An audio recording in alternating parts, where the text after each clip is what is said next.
across the UK, on DAB+, on your smart speaker, on your smart TV, and on your side. This is Talk.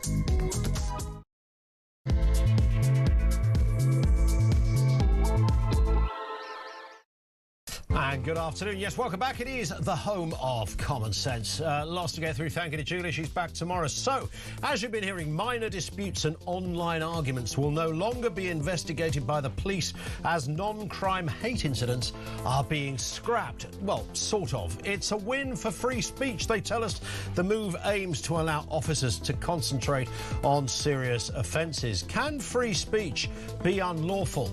We'll be looking at that. What are the limitations on free speech? Details to come.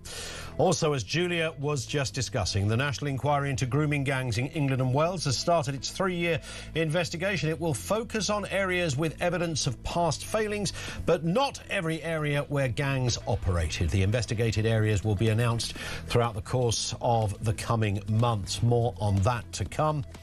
And French officials are resisting the Home Secretary's demands for targets to reduce migrant crossings as part of a new boat stopping deal. They're having none of it. She's pressing on. We'll have more on that story as well. And naturally, we'll bring you every scintilla of things you need to know. That includes all the breaking news right here on Talk. Ways to get in touch. You can call or voice note on 0344 499 1000 or message 87222. So what are the restraints on free speech? Can free speech be ever unlawful in your mind? There's lots of things in life. Let's just get this straight. There's lots of things in life that are unwelcome. Government interference. That ex that won't leave you alone. Measles. Stephen Mulhern.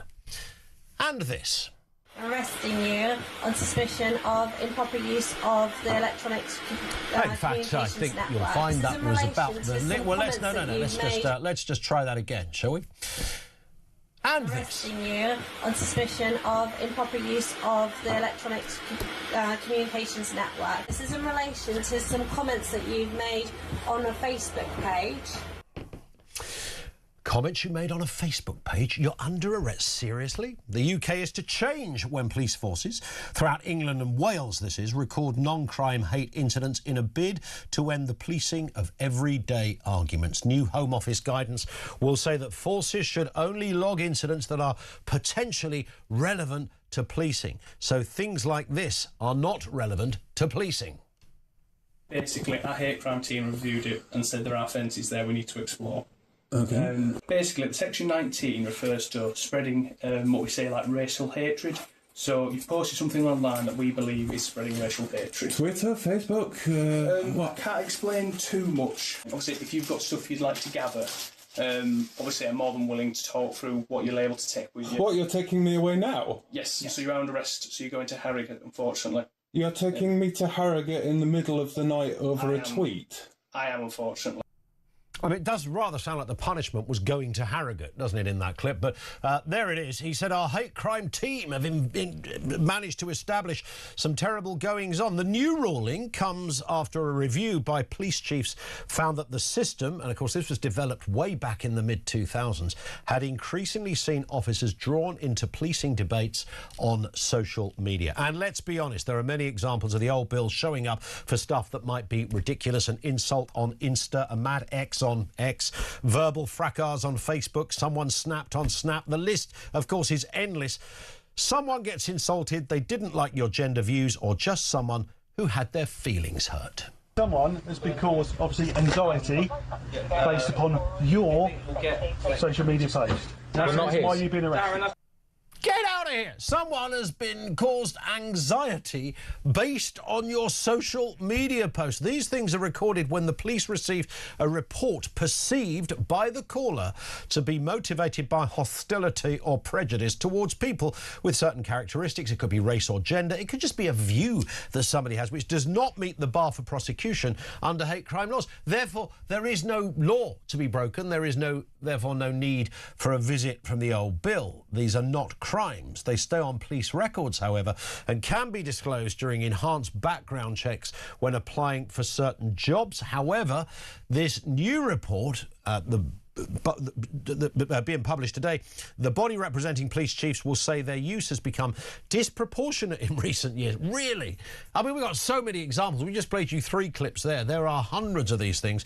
The definition should be redrawn to reflect the social media age. Under the proposed update, incidents would only now be recorded if they may be relevant to policing for preventing or solving crime, safeguarding individuals or communities, or fulfilling other statutory police purposes.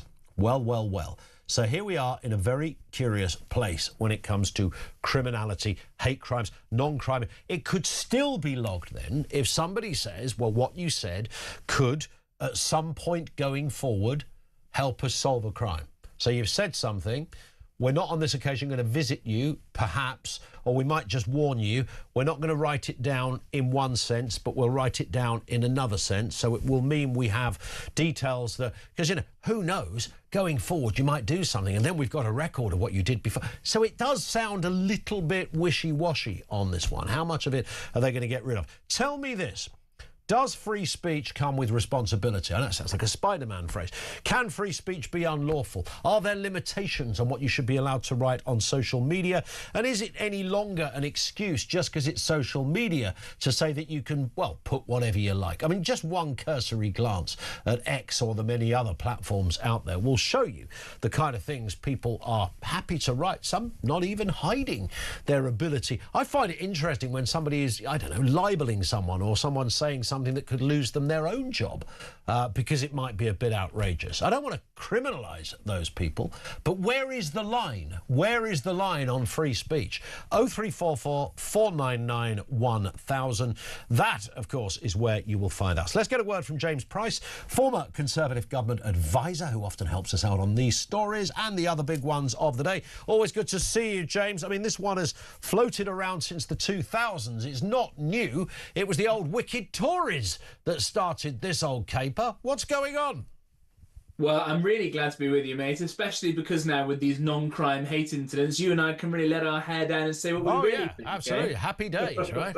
Yeah, by the way, just on the brief point, you are right that so much of this mad stuff was allowed to happen under the last Conservative sets of administrations, and it is outrageous. And I think rather than blaming the Tories for wanting any of this stuff to happen, I blame them and us instead for the inability to get control of the real power in this country, which of course is the civil service and the quangos and the executive agencies and all these unelected groups and blocks that are so enthusiastic on this kind of censorship. Obviously, they're not fans of democracy because they've chosen to extend power through undemocratic means. Yes. And the Tories were useless at confronting that, which I think had been going for many, many decades, but really accelerated under Blair. Mm-hmm. And it's only now Labour are actually probably going to get some credit because it's got so totally bonkers under them. They're able to actually bring some of this stuff back again. It's a very embarrassing day for the Tories, to say the least. Well, indeed. But is it going to? I mean, it sounds like bells and whistles stuff. You know, Shabana Mahmood, the Home Secretary, saying we've had enough of this. But when you look at the small print, they're not completely disappearing, this non-crime hate thing. No, absolutely not. Again, why it would have been much easier and better for the Conservative Party to listen to those of us on the inside and the outside who are saying how completely bonkers and wrong all of this stuff is. It does give Shabana Mahmood yet another, at least a kind of superficial comms win. She is probably the best politician that Labour have got in that she seems to vaguely understand how absurd everything is, whether it's immigration or whether it's the way that police have been sent after tweets rather than rapists and criminals, which I can't believe is even a sentence, I've got to say. But as you say again, there will be the devil in the detail and there will be her backbenchers, all of whom think this rather short in stature Muslim woman from the Midlands is an evil Nazi, of course, because she's the one person who dares to think that there should be such things as borders and now laws as well. What's interesting about this, of course, is that there is a wider conversation about free speech, which does come with responsibilities. You can't defame and libel somebody. You can't just suddenly announce that the fella at number 67 is a paedophile when he's not. You can't suggest that you and your mates turn up at Acacia Avenue at 6 o'clock and beat the living daylights out of Alf because you don't like the look of him. All of that kind of stuff is illegal. So there are clearly areas It's where the line is, isn't it? It's where that line of free speech. Often people, I've noticed, talk about, well, he went to prison for hurty words, and you look into it, and it's a bit more than hurty words. You know, the incitement is a crime. And if it's, of course, you're inciting violence or riot or that kind of stuff, you will face the consequences of that. Yeah, absolutely. I think, first of all, it's really important what you said there, that with every freedom, with our liberty, comes personal and I suppose collective community responsibility. It doesn't work. A system doesn't work of allowing people the freedom from the state to go about their business if you think they're going to act in all kinds of heinous and horrendous ways, without going too far down the kind of philosophical rabbit hole. If you start having a group of people that don't have the spirit of the laws, as Montesquieu would say, along with them as well, or just decent common sense, whether that comes from a shared, I don't know, Christian background or sense of community with one another, that's why you then have the state getting involved to stop those sorts of fighting. So the more that people act broadly responsibly, the less power anyone will feel compelled to give the state over. I think that's one point. I think the second one is the fact that this kind of broad attack on free speech has happened right across certainly the Western world. There was a while where the people on the continent were saying, oh, it's just an Anglo thing, we don't do it. And then, of course, the power of woke hit the continent very hard as well. But the fact that a lot of this comes from the United States and American campus culture in particular, the old joke, when America sneezes, the rest of the world catches a cold. It's true here. But I think that that's important to hold in mind, because the American rules around free speech are very different from our own. In the First Amendment that they have, it protects a lot more speech. You'd have to actively say, we're going to go round to number 67 at this time armed with these things and go and beat this person up for that to be illegal. Yeah. And so there were people there saying, well, hang on a minute, we probably should have more rules around it. But they're starting from a lower base. And yet in the UK and other places, when there are already more legal restrictions in place, exactly as you've outlined, and we feel the need to act all woke, we go on top of that as well, which is why it's got quite so absurd with the examples you've given today. Yeah. Can we just apologise to anybody that lives at number 67, by the way, because we've well and truly destroyed you. My best mate lives at number 67, actually, so I'm sorry to hear him. He's a good egg. Fantastic. Glad to hear it. We'll continue to take calls on free speech and its limitations and what you think about. And if you've been on the receiving end of an inquiry over a non-crime hate incident, we're all ears at this end. 0344 499 1000. Now let's move to the grooming gang inquiry. The 3-year national inquiry into grooming gangs led by Baroness Longfield has begun. Launched, of course, 9 months after its announcement. The investigation will examine the extent of group-based sexual exploitation of children across England and Wales since 2000. Let's have a listen to Safeguarding and Violence Against Women and Girls Secretary Jess Phillips. Government remains resolute in delivering Baroness Casey's recommendations following her national audit into group-based child sexual exploitation and abuse.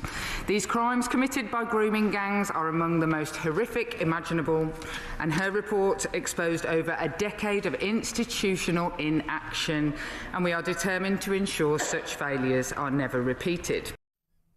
Well, the inquiry will examine group-based sexual exploitation of children dating back to 1996, reporting by March 2029. So it's a wide range of issues that are covered here. I mean, these inquiries, the unfortunate part of all of this, James, yes, it does take some forensic work from an inquiry, but of course the downside is it takes forever for these things to complete. Yeah, absolutely. And we're not got a great track record exactly of inquiries either getting any kind of decent findings or coming in under budget in any way. I mean, the COVID inquiry, I think, is still going on, costing hundreds of millions of pounds and feathering the nests of lawyers and not many other people. The previous investigation into historic child sexual abuse cost, I think, more than £200 million somehow. And by the way, I would say allegedly deliberately, sidestepped a lot of the crucial causes and issues that finally we found out today, because having bashed the Tory party, I will praise them, because of Conservative pressure on this, will include whether or not ethnicity, religion, other kind of sectarian issues were at play, and if they were at play, how and why these things weren't stopped. So to put some of that into plain language, this report will now have to take into account some of the things we've heard people say of, like, we are here to F-word white girls and F-word the government, which was a direct quote from one of these perpetrators. And it will look at, well, why were they saying white girls, for example? And it will look into whether the police or other organs of the state were either aware or suspected that there were racial or religious or other motivations behind these gangs' formations and who they targeted, and whether people might have known this but chose not deliberately to look into it through fear of being called that worst thing of all, being racist, which of course is very bad, but it's not quite as bad perhaps as knowing that a group of particular ethnicity or religion or whatever else was committing probably one of the worst crimes that's ever happened in this country and doing nothing about it because you didn't want to be called a hurty word. So it's great that we're going to get into all of this stuff. It's obviously far too late for so many victims. Of course. Yeah, I mean, this should have some teeth, this inquiry. It's £65 million in terms of its budget. It's got full statutory powers. It means it can legally force witnesses to give evidence. So this is the real deal. So hopefully we get some kind of answers. I think many people already sense they know some of the answers, but it will be interesting and long overdue to see that committed to an official inquiry. We will watch and see how that, of course, unfolds over and of course, the course just it has to be said on this. Just we watched Jess Phillips, the minister there. I'd be remiss not to point out that whilst she plays the victim very, very often and all the rest, she did, along with the rest of the Labour Party, vote against these sorts of inquiries at every opportunity the Conservative Party gave. So I think we should just bear that in mind when they start saying that it's the Labour Party who've got to all of this. They were dragged kicking and screaming to do this. 100%. And maybe we might find out why, because there was some level of understanding amongst local Labour people. I don't know. I'd love to find it out. And I'm sure if it's not true, they would like to clear all their names as well. Yeah, spot on. James, stay with us. Lots more to come. James Price with us, former Conservative government advisor. You can pick up on anything we're talking about in this section, of course, in particular the free speech issue, non-crime hate incidents. We can't say, oh, it's just hurty words because it's on. And usually, whenever anybody uses that phrase, just hurty words, I mean, it's not that somebody's called you a moron. It's usually a bit more than that. Just because something was said on social media doesn't in itself mean it's completely innocuous and there's nothing to see here, Governor.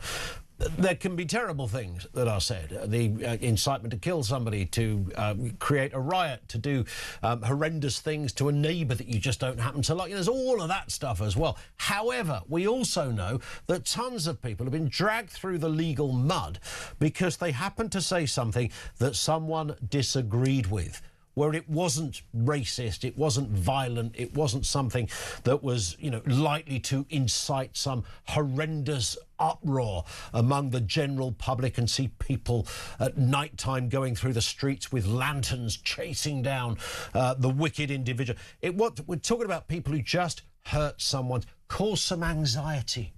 That kind of stuff. That's not acceptable. But where is the line on free speech? Can it ever be unlawful as far as you're concerned? There are absolutists on this that believe that literally anything goes. And work it out for yourself if you don't like it. 0344 499 1000.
breaking news on Talk Breakfast.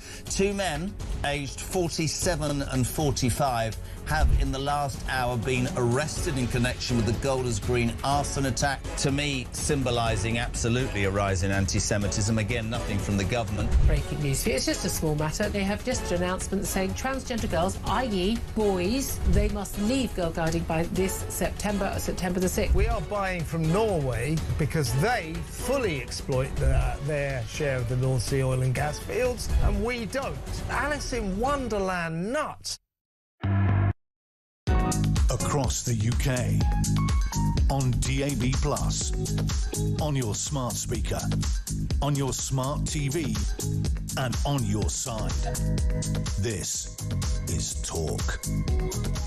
This is Talk 0344 499 1000. We have James Price with us, former Conservative government advisor. Let's move to this one, James. The French say no to Shabana Mahmood's demands for Channel migrant targets. The Home Secretary seeking, of course, that new arrangement with France to reduce boat crossings. Of course, the French are saying we're not so sure about this. Don't worry, though, because remember, our Home Secretary did say this. As Home Secretary, I will do whatever it takes to secure our borders. There you go. Well, she's saying she will, but the French are saying, well, yeah, we've got some caveats here, mate. She may be saying the one thing, but other people sat around the cabinet table from her, let alone the French, are saying something totally different. Richard Hermer, Lord Hermer, and I guess now that the non-crime hate incidents, as we discussed earlier, are over, I can call him perhaps the snivelling Lord Hermer, who's never seen a wrong and he didn't want to go and choose to defend in court, has said that he would never, ever, ever derogate from the ECHR. And it is the same kind of cadre of lawyers using the ECHR and using the way that it had been, this is an important bit, ported into domestic British law by things like the Human Rights Act by Tony Blair in 1998 and all sorts of other bits as well, are the real impediment to us sorting this issue out. It's not the fact that that there is a body of water that could protect us from these people. We see the boats there, but we know we've got a navy. We know we can stop them, given, sounds a bit silly, but we stopped the Armada and we stopped Napoleon and we stopped Hitler from being able to cross over. So you would think it's not beyond the wit of man to be able to use enough kinetic action or force, to you and me, to stop these things happening. And if they do come over, you think it wouldn't be beyond the wit of man to use some of those, I don't know, many thousands of flights that take off from this island every week in order to put these people back to where they belong. And the real reason that we're not doing it are the lawyers, as so often the case with these things. So Shabana Mahmood can say what she wants, and we can be distracted by, I think, this French deal, which we can talk about as being a rubbish deal and an expensive one and all the rest of it. But if we don't get to that central issue, then nothing's going to change. And if people are angry, and they should be watching this or listening to it, write to your MP and say that you would support leaving the ECHR because it would protect us from the scenes that you're seeing on your screen now. Yeah, indeed. Let's move to this story, slightly confusing one. The roundabout where you can't turn left that has sent drivers around the bend. This is the, it's called the Plain Roundabout in Oxford, and it's collected 628,000 in fines since 2024 when they installed it. It sees 12,000 cycle journeys per day during university time, making it one of the busiest cycling roundabouts. But motorists are fined 70 quid for making an illegal left turn that is only reserved for cyclists. It's reduced to 35 if you pay within 21 days. Very generous over there. Many drivers argue that the signage is confusing and poorly positioned, making the banned left turn easy to miss for unfamiliar road users. I'm trying to imagine what a roundabout with no left turn looks like.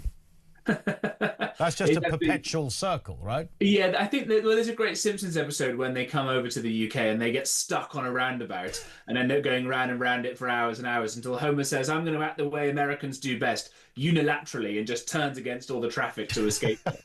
And given that the American Mrs. Price has just passed her driving test and we've had to go roundabout so many times, I do feel some sympathy with people now maybe getting a bit of vertigo or something around this. It is, of course, ludicrous to think that one camera can raise almost, £750,000. Yes. And when you get something like this and you come up with some nefarious scheme that I think a local Oxford politician has now said is completely irregular and is rarely seen anywhere else at all, it's not just about cyclist safety. This is a way for the council to raise even more money from hard-pressed motorists, because Oxford is incredibly anti-car. I think they've just put in their own congestion charge, haven't they? I think they've got some strange, crazy system they got over there at the moment, apparently.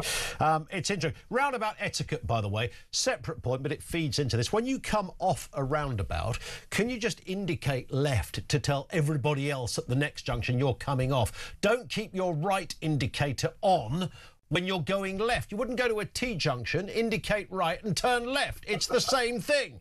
Nonetheless, on that point, we move on to this. You sound like Mrs. Price's driving instructor. Absolutely. Absolutely. Yeah, I mean, man alive, it just destroys my soul. I'm sitting there waiting for a car because it's coming towards me with its right indicator and it legs it off the junction. I think just indicate you're coming off. That way, the rest of us know where you're going. It's very simple. It's very simple. Aristotle said that the law is a teacher, and I think that we can all be this too in our daily lives. So I like to practice what I call didactic road rage, which is to say loudly but calmly how inferior someone else's driving style might be. It makes me feel better anyway. Indeed, which is why I prefer the Aristotle roundabout to any other that is out there at the moment. Bit of breaking news. A man called Ashley Warren, you might be familiar with the name.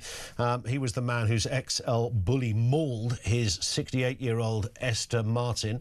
She did not survive the attack. He's just been jailed for 10 years for this, for the dangerously out-of-control dog. This happened in Essex in February 24. It's a significant prison sentence. You don't see that very often, but correctly applied in this case. 10, well, arguably not long enough, but that's another story. 10 years and 3 months he's been sent to jail. Final one on this, the Scott Mills story. Scott Mills was, until about a week ago, the Radio 2 breakfast show host. He will no longer be that host. In fact, by all accounts, he's unlikely to work anywhere for the rest of time, given that new information has come forward. The Met Police have confirmed that the teenage boy that was at the centre of these allegations against him was under 16 at the time of the alleged offences. And of course, I know these stories can be complicated because it's often argued, well, there was no police action, so if there was no police action, there's nothing to see. There's clearly a bit more to it. Radio stations don't just get rid of somebody for no good reason, particularly one of their top names. But the moment that the Met released that, James, this whole narrative kind of changed again, and not in a good way. Yeah, absolutely right. I mean, I said to your dear colleague Kevin O'Sullivan recently, he doesn't start broadcasting until the afternoon. I think you start a little bit earlier than him, obviously, but you've probably got time to take on this job as well, haven't you? You and Kev can fight over it. I know maybe we can do it together. Maybe we can do it together. I didn't even realise Radio 2 still existed until yesterday. I mean, there's the curious thing about it. Why bother with the BBC? You've got, like, here where we are at Talk Towers, we've got Virgin Radio down the hallway from where we're sitting now. Chris Evans does the best breakfast show on planet Earth. I don't know why you'd be listening to this stuff. The hive of nonsense that comes out of the BBC, the scandals are plenty that almost on a weekly basis that are coming out of the BBC. There are other options. Virgin Radio, I'm telling you now, the home of the Chris Evans Breakfast Show. That's where you want to be. And just a point on this, of course, what doesn't change now in terms of this story, James, are the questions that will correctly be asked. How much did people know when they employed him in this prestigious gig? That's going to be crucial to this. Yeah, and this is the serious thing, that when you actually start going through the rogues gallery of people who've been coming out of the BBC, just recent years, but I mean, I guess decades now as well, it really is a bit fishy. And you start to think a bit like, I guess, the disclosures around the Roman Catholic Church, that there must be something in the institution or in the way that it's set up that leads this sort of stuff to happening. I mean, you've got, obviously and infamously, the Hugh Edwards issue, and there'll probably be so many, a weird thing to say, so many BBC-related paedophiles that I will forget to mention. And so obviously these are just allegations and all the rest of it, but it really does seem very sniffy. And when it is a system that licence fee payers need to pay their money on, they're not allowed to even watch live television, which is a completely ludicrous, backward thing. The idea that we don't know what's going on, or that this system is producing people that the system builds up to be role models for everybody, only to then have to reveal awkwardly that they are some of the worst people in society, is something clearly deeply rotten here. And like you say, why would you watch the BBC in the mornings? Indeed. James, great to have you on as ever. Thank you, James Price, former Conservative government advisor. Thoughts on everything we've been talking about there? 0344 499 1000. We're going to do a bit of a deeper dive into the free speech, non-crime, hate incident thing. This is incredibly fascinating for a number of reasons, because this conversation couldn't have existed, of course, really pre-social media. I know it's not all social media, but 99.9% of everything we're talking about when it comes to non-crime hate incidents are things that people have posted. Now, there are caveats with free speech. Some purists say, well, there frankly shouldn't be caveats. You're having this conversation in the United States, you know, because of the amendment system there. They'd be laughing all over it. You can't say what? You can say anything you like, you know. But there are consequences. You can't incite, you can't be violent, racist, defamatory, you can't libel people, all of those things. We kind of get that. So where are the limitations on free speech? Can free speech be unlawful? 0344 499 1000. Some great voices coming up on this in just a couple of moments. Just gone 1:30. This is Talk.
Across the UK, on DAB+, on your smart speaker, on your smart TV, and on your side. This is Talk. It is Talk, 0344 499 1000. So police will no longer investigate minor disputes and online arguments, scrapping non-crime hate incidents. But read the small print. This change has been welcomed by free speech campaigners. It's intended to let officers focus on serious crimes and ensure genuine harm reports receive the right response. Let's just have a little taster of how this kind of thing can and did unfold. Basically, our hate crime team reviewed it and said there are offences there we need to explore. Okay. Basically, Section 19 refers to spreading what we say like racial hatred. So you've posted something online that we believe is spreading racial hatred. Twitter, Facebook, I can't explain too much. Obviously, if you've got stuff you'd like to gather, obviously I'm more than willing to talk through what you're able to take with you. What, you're taking me away now? Yes, so you're under arrest, so you're going to Harrogate, unfortunately. You're taking me to Harrogate in the middle of the night over a tweet? I am, unfortunately. You're such a bad man, you're going to Harrogate. It does sound rather like that, but of course underneath all of that was an accusation. Was it right the old bill showed up? Let's speak with Dr. Kiri Costaglou. Associate Professor, Criminal Law, Northumbria Law School. Dr. Kiri, good afternoon to you. Nice to see you again. Good afternoon, Ian. It is a tricky one. There is a fine line somewhere. Nobody has ever been able to fully define the fine line. What we saw there in that clip was apparently an accusation of racial hatred. That might be in a different category if somebody has crossed that line. There are many examples, of course, where somebody clearly hasn't crossed that line. They've just caused somebody anxiety. It's a bit of a foggy area still, this one, isn't it? It is, and I assume you're referring to today's news about the government declaring that they would adopt all the recommendations by the College of Policing and the National Police Chiefs Council from the report from a few weeks ago.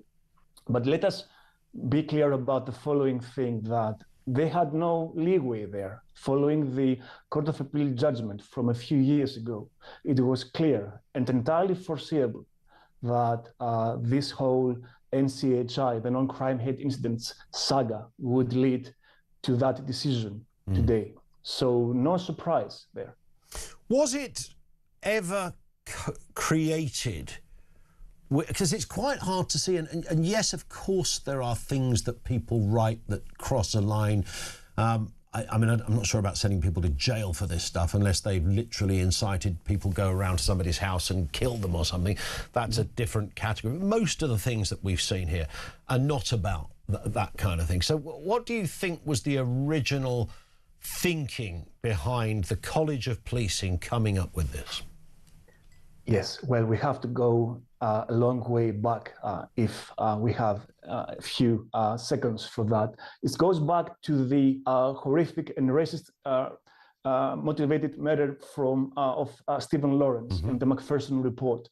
And one of the findings of that report, the Macpherson inquiry, was that we need a perception-based recording. And I think we've discussed this before on your show, Ian, but we need to be clear about what this is. Let me just use an example. You being a journalist, you might talk to someone who would tell you that they were abducted by aliens. And you would, of course, as a journalist, record that this person, Joe Bloggs, reported on this morning that they were abducted by aliens. Whether this was actually the case, it's an entirely separate issue. In a similar way, the police were asked to take the complaints of citizens at face value and follow this perception-based recording, so that they would not only record that someone complained they were offended, they felt offended by hateful conduct, but they would actually record that conduct as hateful, and they would record the person who made the comment about, for example, the existence of 2 or 10 or 98 sexes or genders as hateful. This is what led to the Miller versus College of Policing judgment and the quashing of the 2014 guidance by the College of Policing. Did nobody consider at the time that this could end, you know, in the way that it sort of ended? Because, I mean, it was clearly ridiculous. If we're just going to, you know, start logging cases because somebody felt offended or they were caused anxiety, I mean, there's no one with a straight face would surely say that that's a reasonable way to conduct any kind of law enforcement. Ian, what I'm about to say is one of the most unpleasant things for an academic to say, and boring too, but this was entirely foreseeable. We had on time warned that this would come to that. We also warned publicly that the new guidance following the 2021 judgment by the Court of Appeal would not change the whole issue. We would have more of the same. And if you allow me, if you look in detail at the report from a few weeks ago from the College of Policing and the fourth recommendation, we actually have the same problem. Now, following that recommendation, which the government declared that it would adopt in full, if some form of conduct is perceived to be hateful, it would not be recorded as a non-crime hate incident, but it would be recorded as an antisocial behavior.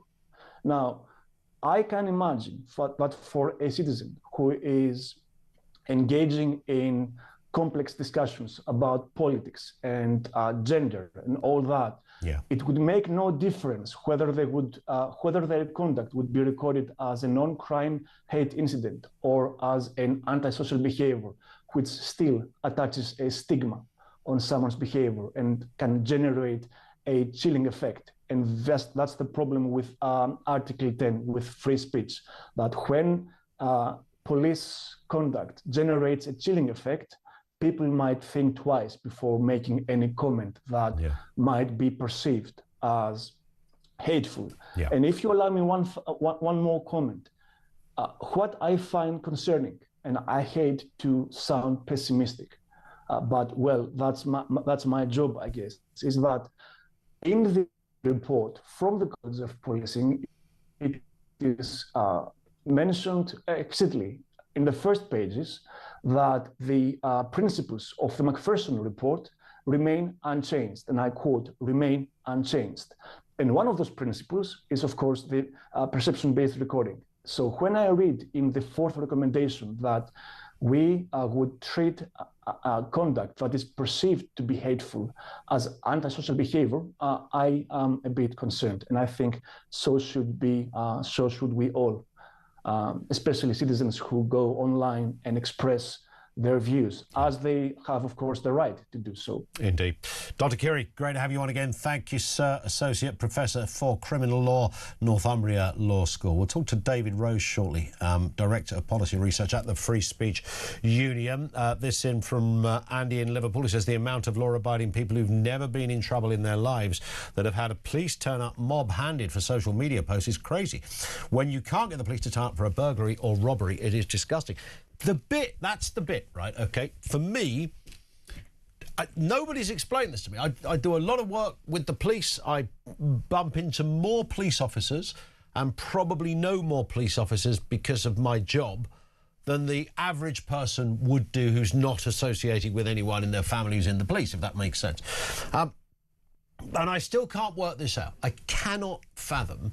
All right, somebody says something on social media, they get upset, so you go round to their house and have a word. Now, if you went round to their house and have a word, copper knocks on the, excuse me, sir, woman down the road's complained, you called her a stupid old mare with a brain the size of a pea who's not worth being in the human gene pool. Right, OK, not very pleasant, not very nice. She's upset. I've been asked to come and have a word with you, sir. Can you try not to do it again? Now, that would be a spectacular waste of police time, but I'm open to be convinced that if the neighbourhood Bobby showed up and it was going to stop the scrap escalating, then I could just about, and it would take it, the wind would have to blow in the right direction for this, just about go, okay, all right, he was just, he was doing his commit. But that's not how it works. 6 police cars, 12 coppers. Really? For a Facebook? But that's the bit I can't work out. And when they're over at the station and Sarge is dispatching cops to an incident, the idea that you would go, yeah, let's send 3 vans and 2 cars over to number 67 because we think something's kicked off on Twitter. That's the bit I can't work out. And often it's only about someone saying their feelings were hurt. Have a listen to this. Someone has been caused, obviously, anxiety based upon your social media post. That's why you've been arrested. Someone has been caused anxiety. Let's talk to David Rose, Director of Policy and Research at the Free Speech Union. Good to have you on with us, David. Watching that causes me anxiety, frankly. I don't know if I should call someone, maybe. Well, I mean, the Free Speech Union has for many years, since we started 6 years ago, been strongly against the whole idea of non-crime hate incidents. And so yesterday's announcement is something of a victory for us. We think that they have been a completely unwarranted and unjustified intrusion into people's private lives. And the really scary thing is this: according to figures that we managed to gather using Freedom of Information Act requests and other sources, there were around 250,000 non-crime hate incidents recorded in this country between 2014 and 2024. Now, that's 25,000 incidents a year, a staggeringly high level. If you just look at the use of police time to go into all of that, let alone the very negative consequences for people who find themselves the subjects of non-crime hate incident reports, it's clearly a very serious matter. But on the other hand, we do welcome the fact that the Home Secretary and now the police too seem to be very clear that the old regime is going to end, at least in England and Wales, not, as we must remember, in Northern Ireland and Scotland, where they still seem to think that this is an important part of their law enforcement armoury. There seems to be, David, a couple of things here, because, yes, of course, you know, most of the stuff we've talked about, the clip we just played, which is now quite famous, I mean, this kind of stuff is just nonsense. The confusion, as I was saying just before you came on, as to why it would take 6 or 12 police officers to investigate something where you wouldn't get a single officer out for many burglaries. I mean, that, you know, compounds the confusion. There are, of course, cases where somebody might have overstepped the line. So incitement is the one that's usually advanced as sort of evidence exhibit number 1, as it were. So the Connolly case, you know... You mean incitement for racial hatred? Whether it's racial hatred, whatever it happens, a riot, anything of that nature. Does that sit in a different place to somebody saying, I only believe there's 2 genders?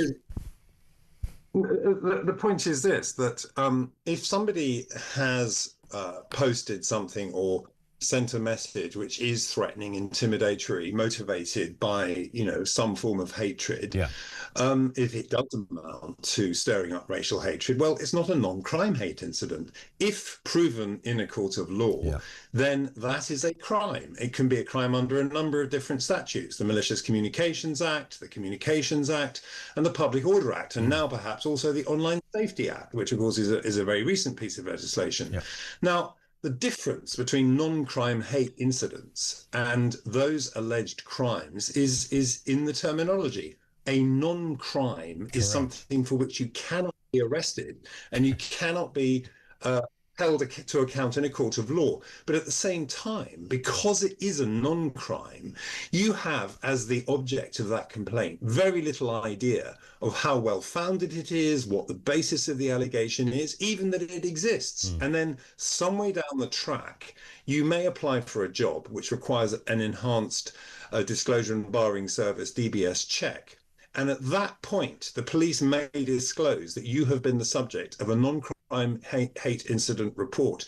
And that could well stop you from getting a job. So I think while we welcome what happened yesterday, the announcement by the police, following on that from the Home Secretary, what is of great concern is that as yet the government has not announced its intention to wipe clean the existing slate of recorded NCHIs. Now, if there are 250,000 of them in the last 10 years, that's a lot of incidents that might still wreck somebody's chances of a job.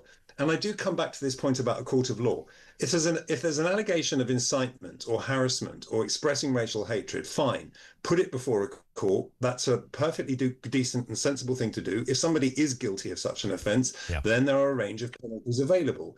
But the thing about non-crime hate incidents, nobody is ever scrutinising these things in a court of law. The people against whom they are made will be completely unaware of what has been said. They will not. I mean, you'll remember the very famous case of the journalist Alison Pearson last year, who was year before last was visited by police, 3 officers, I think it was, on Remembrance Sunday when she was about to go to church. And she never found out the nature of the allegation against her. And then the police tried to cover their tracks. They tried to say, oh, it's not an NCHI, it was a criminal allegation, but it's never been bottomed out. So the secrecy that NCHIs necessarily involve is another very serious and objectionable feature. And the only right thing to do now must be to expunge that record, to get rid of the records of incidents that are already supposedly taken place. Indeed. David, great to have you on. Thank you. David Rose, Director of Policy and Research at the Free Speech Union. It doesn't mean you can write. I think some people are of the belief you can write anything on social media. That's fine. Well, you can't. But where is the line on free speech? 0344 499 1000.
breaking news on Talk Breakfast.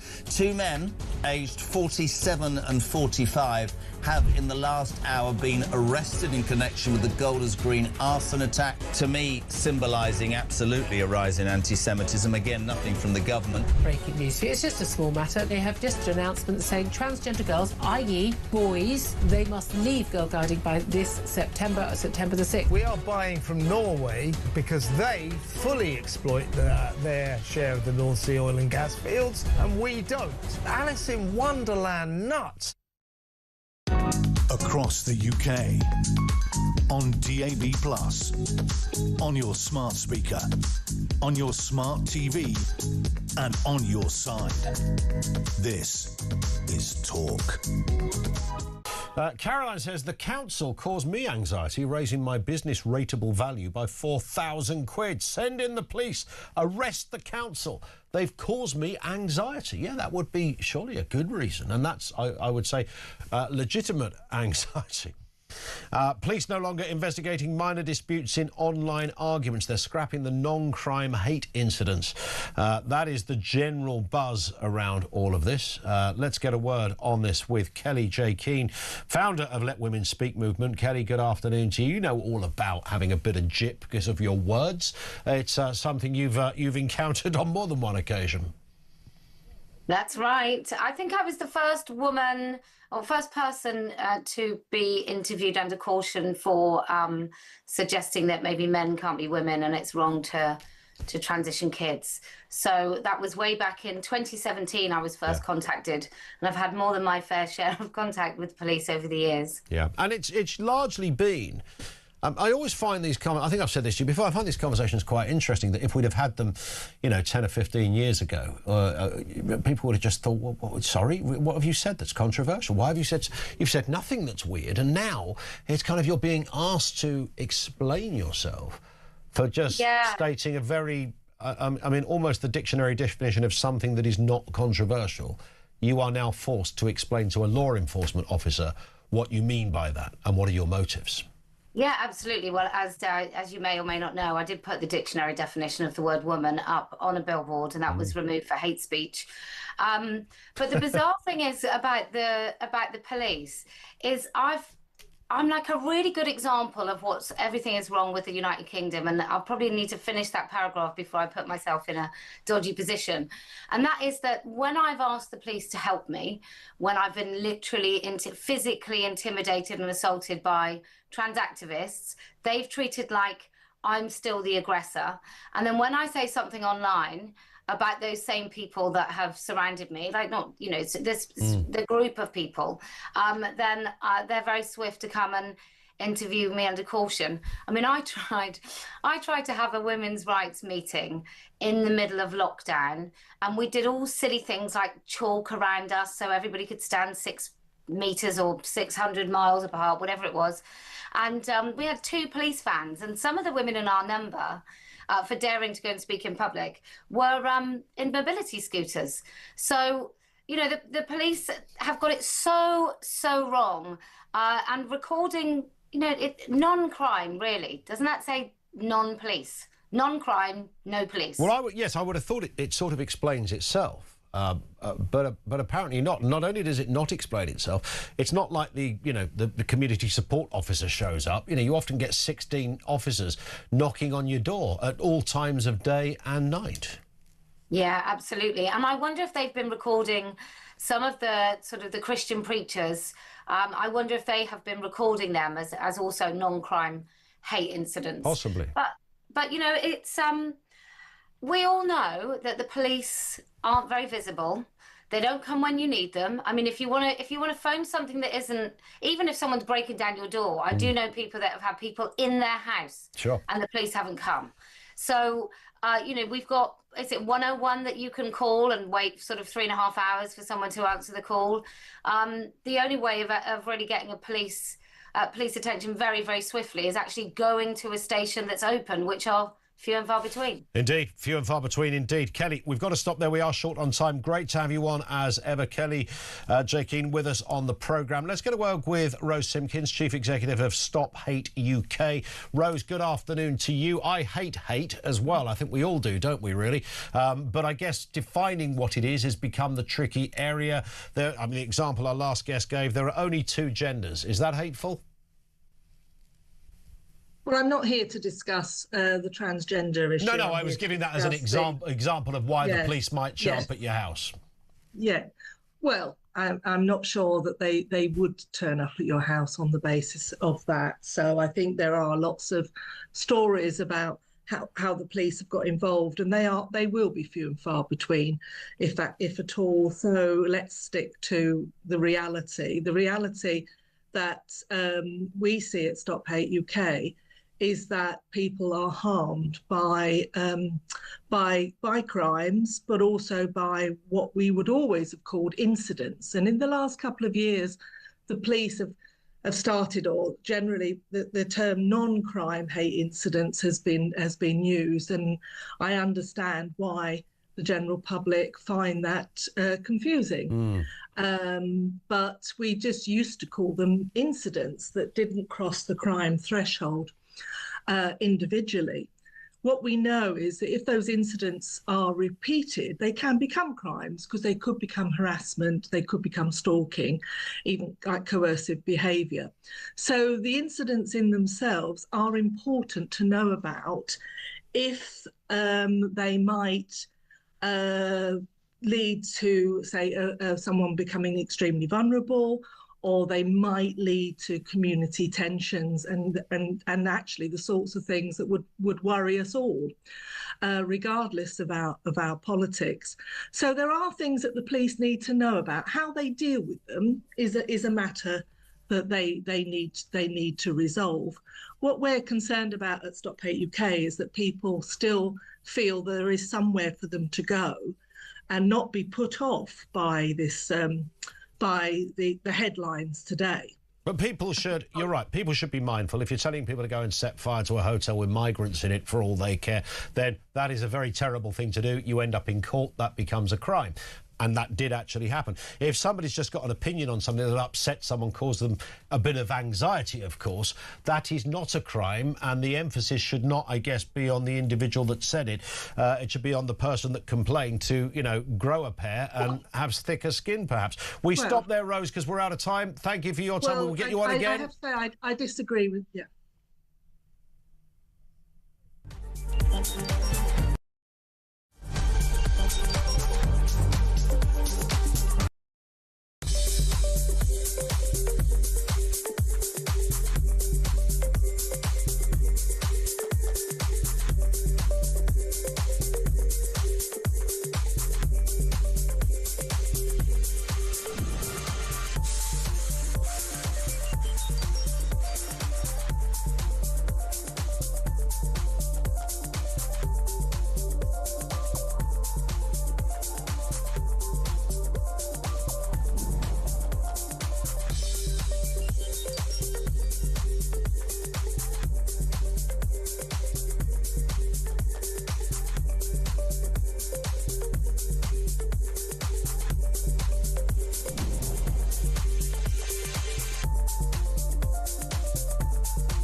the UK.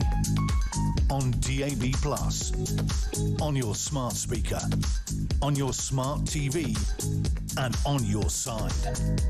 This is Talk.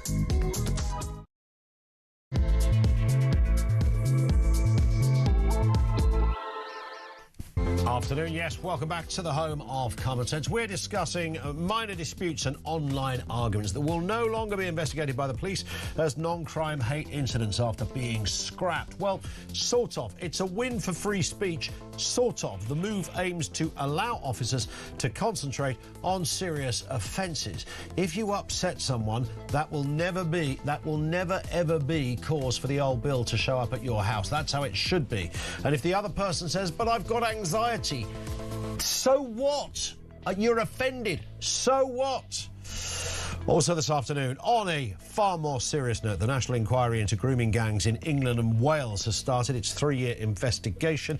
It will focus on evidence on areas where evidence of past failings, but not every area where gangs operated. The investigation areas will be announced, of course, in the coming weeks. We'll look at that and see how it unfolds. And French officials are resisting the Home Secretary's demands for targets to reduce migrant crossings as part of a new boat-stopping deal. They're having none of it. They say no. We'll see again how this one unfolds over the coming weeks. Details to come, 0344 499 1000. This is Talk. That's where you call us. That's where you voice note us. You can message us on 87222. Bit of breaking news. The Labour MP Carl Turner, he appeared on Breakfast with Jezza just this very morning, has had the whip removed from him. He's been very critical of the government's policy on things like restricting jury trials. So, as a consequence, the Labour Party have suspended the whip for Labour MP Carl Turner. He was always seen as one of the logical guys. Maybe that's the reason why. I don't think he was the greatest fan of Keir Starmer. This one in from No Name Given says, good afternoon, Ian. Great show. Quick observation regarding the illegal migrants and the way it is being handled here across the channel. This is the reference, the story of Shabana Mahmood trying to seduce the French into some common sense. This one says, ourselves and others across the water do not want illegal people over here or over there. It can't be beyond the collective brains of all parties concerned to come together on this ongoing problem on a united front. You'd think so. The collective agreement, costs shared, that no matter where illegals are forced, they are held at the point they are arrested and then deported. If a system like this was introduced Europe-wide, those attempting to come into Europe, knowing they have no chance of progressing further into Europe, would stop. I know we keep attempting to halt them at the channel, but if it was empowered from the point they enter the EU, personally, I feel there would be a decline in said problem. There would. The problem you face, as I understand it from that, are people who are legitimately seeking refuge from a horrendous country. Now, the argument then becomes, well, how many just want to change their lives because they don't really like the government they live under, whether it's Iran or Eritrea? Totally understand why you might want to change your life. That doesn't give you, however, an automatic reason to claim refugee status. And, of course, the question is, what's the division between those 2 points?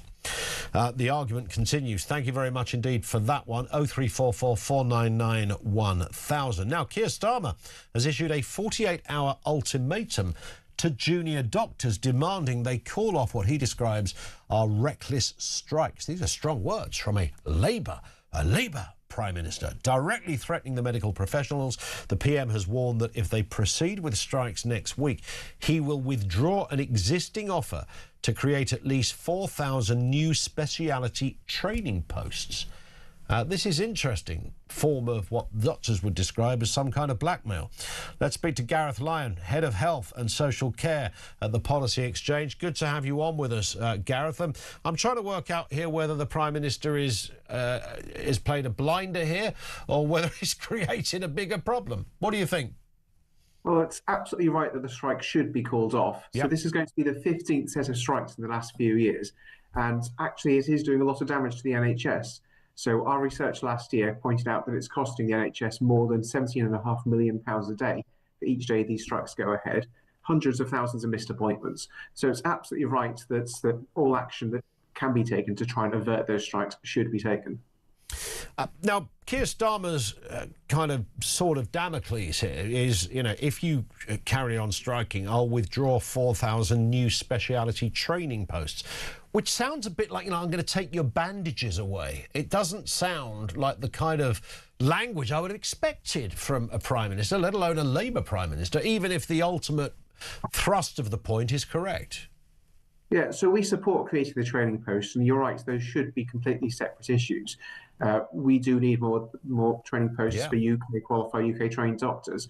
The government has already made very significant concessions to the BMA on this. So there was a 30% pay rise a couple of years ago, and now they're offering another above the rate of inflation pay rise. It should really be that's on the table. There needs to be some incentive for the unions not to be going on strike again and again. There doesn't seem to be any end in sight for this. This is, of course, their 15th round of action in 3 years. I mean, so it's gone through 2 different flavours of government, as it were. Perhaps junior doctors felt that they were in a slightly safer place. They would have better ears from a Labour government. At the moment, it's not sounding as if they have. I don't sense that they're going to, even Keir Starmer, and you know, we can go into sort of pejoratives about, you know, left-wing socialists always sympathise with strikers and all this kind of stuff. But on this one, it does appear that Starmer isn't going to move. So we get a stalemate. The doctors still strike. The damage is still done. And one would assume that they would turn up for the 16th round of strikes months later. Well, that's right. The government has given them a lot of what they want already. And I believe it's another 26% pay rise that the doctors are after. Yeah. So you're right. It's patients that suffer when the appointments get cancelled and when there's not enough staffing in the NHS. I think the government has accepted that this is going to do damage to the NHS. We at Policy Exchange have said that actually doctors should not be able to go on strike like this. We know the majority of the British public supports banning doctors from going on strike. It's definitely the case that the army, prison guards and the police aren't allowed to go on strike. We think that these doctors, who are meant to be signed up to the idea of doing no harm, and yet last time they striked was during the height of the winter fuel crisis. Now they're going on strike. We've heard that will do a lot of damage during the Easter break and during the meningitis outbreak. We believe they shouldn't be going on strike and should be allowed to. Each strike costs around about 250 million quid in cover, which is not an insignificant number. It's absolutely vast. So this is not just massively disruptive, it's dangerous for patients, it's also incredibly expensive. Absolutely, would agree with that. Listen, great to have you on with us, Gareth. Thank you very much indeed. Gareth Lyon, Head of Health and Social Policy, Social Care at the Policy Exchange. Let's get some calls and comments on our big subject here. Can free speech be unlawful? Where are the lines on free speech? One from Paul in Fife says, as a former police officer, I'm astonished that my former colleagues are involved in matters which are deemed non-criminal. If it's non-criminal incidents, some other institution should be created to address these incidents. I'm also at a loss as to understand why members of the public who are approached by the police in these circumstances actually give them the time of day. Shut the door in their face. They have zero powers in these circumstances, no power to interview you or enter your home. It is quite bizarre. And again, just to repeat what I said in the last hour, the bizarreness is compounded by often the amount of officers. I would say, again, to go back what I was saying about the amount of police officers I bump into, I don't tend to meet any police officers who think any of this stuff is a good idea. So I'm not quite sure how it all happens, whether it's just that you get the, you know, your superior, your senior officer says, well, you've got to go down there because we've been told we have to investigate this. Is it that? And then once you've been given that job, you have to carry it out because your duty, your warrant card, your oath and all the rest of it says so. Is it that? Darren is in Surrey on free speech. Darren, what have you got for us? Afternoon to you. Hi, good afternoon. It is odd. Just before I get to my point, I was going to say about the chat, the one you played where it goes, what, girls are Harrogate? Yes. But what makes me, and I just think to myself, this is what's sinister about it. They went there at 12 o'clock midnight. Yes. I mean, really? Yeah, what was the deal with that? Exactly. I mean, come on. I mean, it's not... They all like, unfortunately, sir, I've got to take you, like, all innocent. But you've just gone round to the bloke's house at 12 o'clock. I mean, and I was just thinking to myself, God, if that happened to me and my kids, and if they'd all come up mob-handed, 4 or 5 coppers at 12 o'clock midnight, especially with all the curtain switches around my area, oh my days. I'm just thinking, that's a lot more horrific and has a lot more scars for someone than something you put on the posters caused someone some anxiety. Yeah. It beggars belief. But no, what I was going to say was, and I've said this before, I think I've rang up the station before, and I was sort of a bit belittled about it, really. So people of a certain age, and I'm of a certain age, I don't really use social media, to be honest. I use WhatsApp. I mean, I've said about Facebook, and my kids go, "Oh, Dad, no one uses Facebook," you know. So I don't know what they're doing. But even I don't use Facebook. What's going on? No, I don't either. But I just think that there are people who don't really get the concept, don't really understand it. And they're posting things out because they're thinking it's going to like a small group of their friends or something. And it's just getting out of hand. And I just think that you can't go around sort of arresting people when they don't have a proper grasp. Look, maybe I'm being naive. I don't know. Maybe some people are just I think you're right, though, because social media is no longer a little kind of side issue, like a hobby that some people... It's much bigger than that, you know. International organisations, presidents break news on social media. Things are broadcast live on social media now. It's its status, if you like, its kind of reason for being has changed. You're right, because everyone's employing someone to do that. I mean, my last company I worked for, they'd employed someone to get us out on Instagram and blah, blah, blah. And I'm like, and I was sort of one of these people running one of the bars going, oh, God, I don't deal with social media. I'm hunting around for someone 10, 15 years younger than me just to go and deal with it.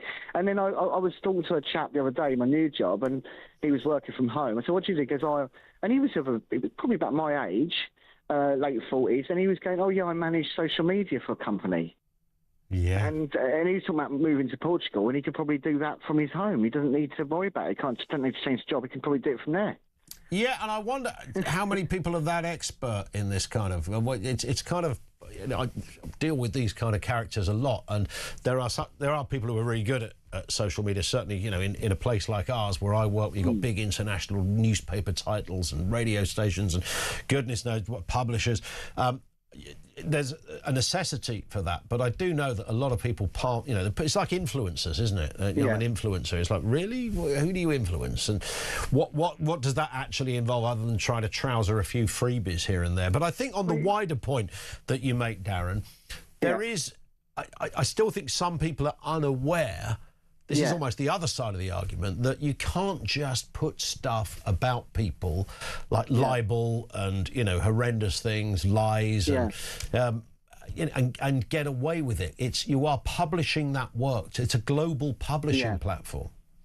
And on the other side of the coin here, there are people who put their whole life story out there all the time. Yeah. And then when someone makes a comment, it's like the worst thing they've ever done. And I think, well, you've actually put yourself out there to be shot at. Yes. Actually put, people, not everyone's going to like you, not everyone's going to agree with you, not everyone's going to go, empathetically, how wonderful you are, I'm so sorry to hear that, blah, blah, blah, blah, whatever the situation is. Somebody's going to go, grow a pair, like you said earlier, which I don't think that woman appreciated. Yeah. And get on with it, get some fortitude, you know. I find it, do you know, one of the things that... I'm sort of... I don't want to criminalise this. I don't want anybody to be arrested, but I still find it weird. So we might have a guest on who's got something to say and somebody disagrees with them. And then somebody will post them. They'll include me in the post and they'll say, you know, Dr. Smithers, who, you know, turns out to be the world's greatest expert on disease or something. You don't know what the F you're talking about. You are a... And then the C word goes in there a few times. The T word goes in there. The F. And I think... Wow, at what point did we start talking to people we don't know like that? I mean, that's astonishing. It's what I call the road rage thing, isn't it? Great, when you're in your car. But I always used to say, if someone cut you up in Sainsbury's with their trolley, you wouldn't start effing and blinding them, would you? It would be weird, wouldn't it? In fact, the very opposite happens. You do that very British thing. Oh, I'm terribly sorry. No, I'm sorry. They've gone right across you. I don't give a monkeys. And you've gone, oh, sorry. And it's not even your fault. But if someone does that in a car and you're going, what up? You know, it's really funny how I was literally in, oddly, just to mix those two examples, I was in a supermarket car park, all right? So bearing in mind, so we're in the same vicinity that you just referenced, Darren. So swap the trolley from the actual car, and I'm about to turn into a bit of the car park when a driver comes out of a and stops me. I'm sort of half turned. Meanwhile, there's a car coming towards me, and I thought, well, that car's going to clearly flash their lights for me to go because I've accidentally found myself. And bearing in mind, we're not on the main road here; it's a car park. No. But nonetheless, you know, certain rules of etiquette. But the woman who was coming towards me didn't. She didn't flash her lights. She kept going and squeezed through this gap, and I had my window wound down and she wound her down. I said, you could have just let me through. And she was an old lady and she went, F off, as loud as you like. And I thought, what the hell is that about? And if I'd seen her with her trolley 2 minutes before, she would never have said that. So I'm wondering, is social media the breakdown of our social interaction with each other? Maybe it is. I spoke to someone today that we don't, you know, I spoke to a client today, met for the first time, got a really chat. She said, oh, it's really nice to talk. People just don't talk.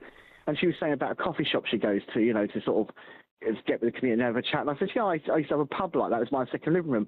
I didn't go out socially with them. I didn't become best mates. But when I got in there, I could have a talk about anything with them. And like even just going down the road and saying, good afternoon. Yep. And I'm in a job now. I'm a lot happier, and I found myself on happy days going, I just want to say hello to everybody, and yet people just it's like so suspicious and everything else. It's very and I don't know strange. Where it's gone really bad now. I think we're just all.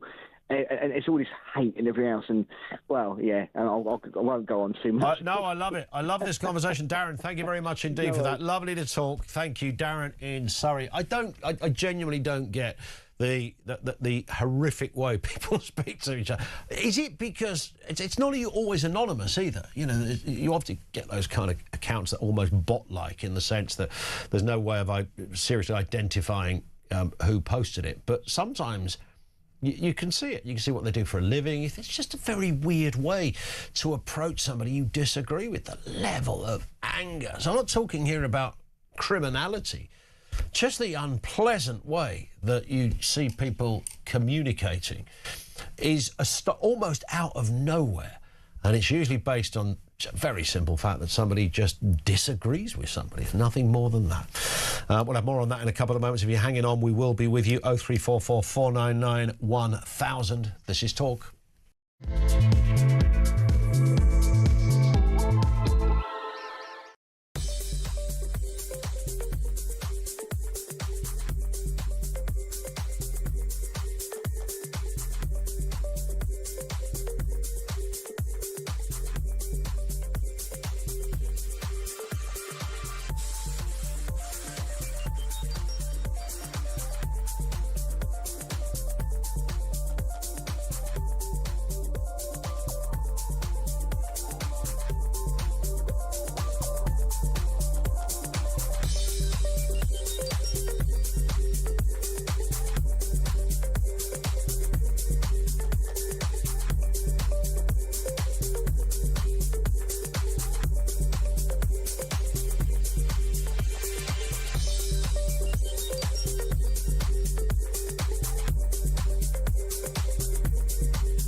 The Crown is facing it. Current affairs, international news, letting criminals off while sending... Oi! Oi! You shut up. I'm trying to record something. Stand by for 3 powerhouse hours of breaking news, challenging views. I don't give a flying damn about international law. I think people will viscerally reject this.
across the UK.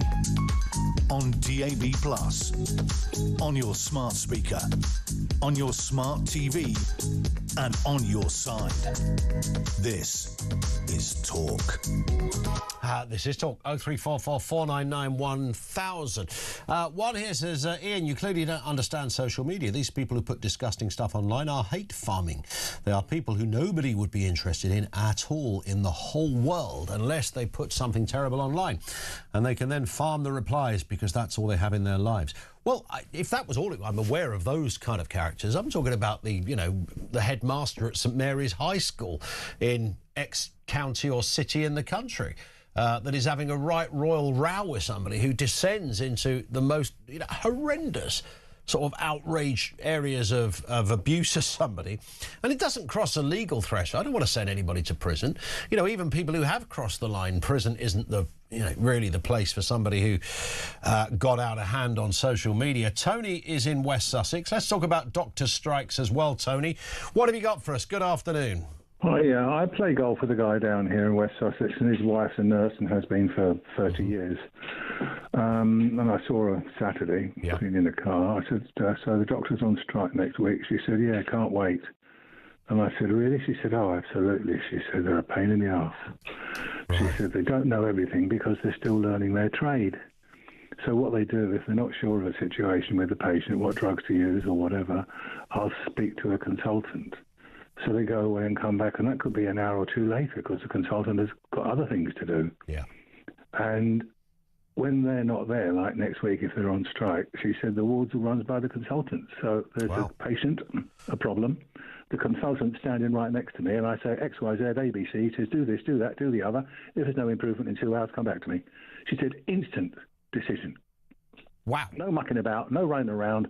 Thank you. And the consultant goes off and does somebody else. But she said there's not one consultant, there's several of them. Yeah, of course. She said a long-term solution it's not. But she said these junior doctors, she said everyone calls them resident doctors and raises their status. Yeah. She said they are junior doctors learning their trade and no more than that. And they should be told, if you go on strike, you're fired. Yeah? And we'll get someone who won't go on strike because you've had a 27% pay rise. Am I right in saying, here's the bit I've never quite understood, resident doctors, junior doctors, that some of these doctors well, I know they're the same thing, they changed the name of it, but many of them are very experienced clinicians who are still technically in training, but they've still gone through most of the doctory stuff. Yes, they have. So you could be there 10 years and still be called a junior doctor. They're not technically 100% qualified. They're pretty close, but they're not qualified. Does that mean they're not qualified in any shape or form, or just not qualified for the next phase? They're not able to run the ward on their own, because if they were, they wouldn't be referring to consultants for decisions. Well, that would be true, wouldn't it? Yes.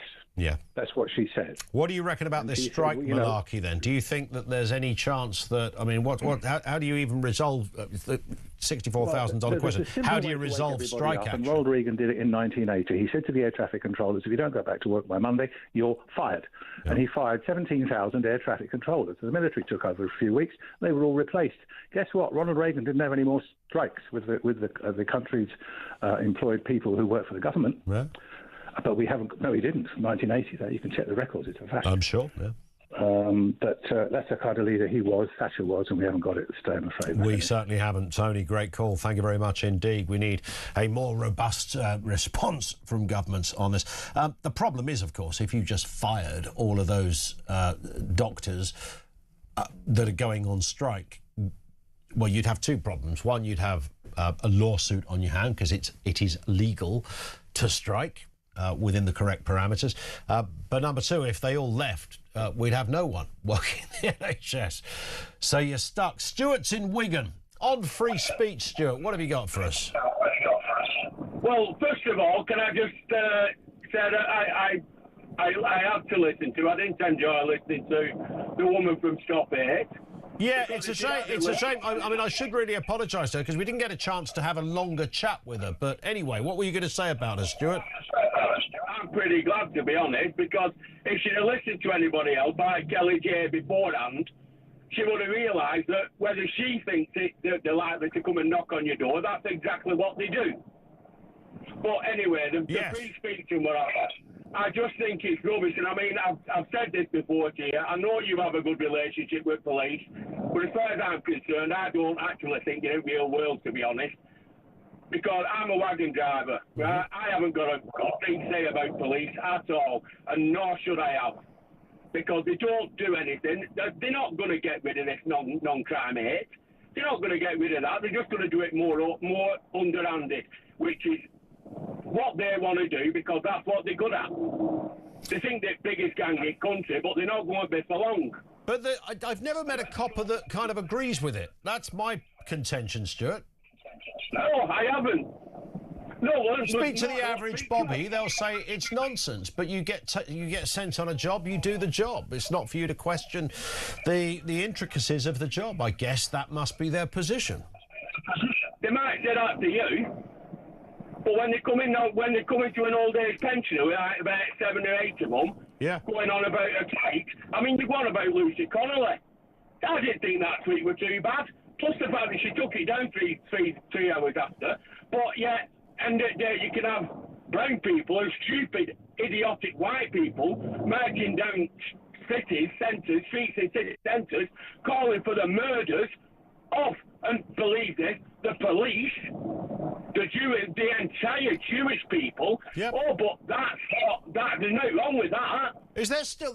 You've just led me on to something, Stuart. And mate, thank you for your call. Your line isn't brilliant, but you've got a very forceful point across. What has happened to the what's their name? The death to the IDF character. What are they called? Bob Villan. Are they still deciding? Are the Met still deciding whether there is a case to answer there? Because that was a few weeks ago now. I don't know how long it takes, bearing in mind something was shouted in public, it was filmed, it was recorded, it was posted, it was shared, it was seen, it was responded to. I don't think there's much of a case to certainly argue that it didn't happen. But maybe I was away a couple of days last week. Maybe something happened in that time. But certainly, I think it's still under investigation. How long does it take to investigate that, for goodness sake? It is interesting, isn't it, when it comes to... I mean, the Connolly tweet is slightly different in some respects because that became a criminal incident as distinct from a non-crime hate incident. As for the going to jail thing... The fact that she, what she posted was, pretty grim and awful. I don't think anybody disputes that. I think you can argue that she tagged it with "For All I Care" and it was taken down. Yeah, lots of people do that. That's great. But I mean, the idea that you committed those words onto social media at all, blah, blah, blah. We can argue that forever. People will go, yeah, it's terrible, it's the worst thing, it's not the worst thing, it's quite a bad thing, whatever. But going to jail for that length of time was ridiculous, OK? That was ridiculous. But during that era, if you start getting gobby on social media or elsewhere during times of potential riot, you're going to the chiller. Just remember that the next time there's a bit of an upheaval in public opinion. 0344 499 1000. This is Talk.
across the UK.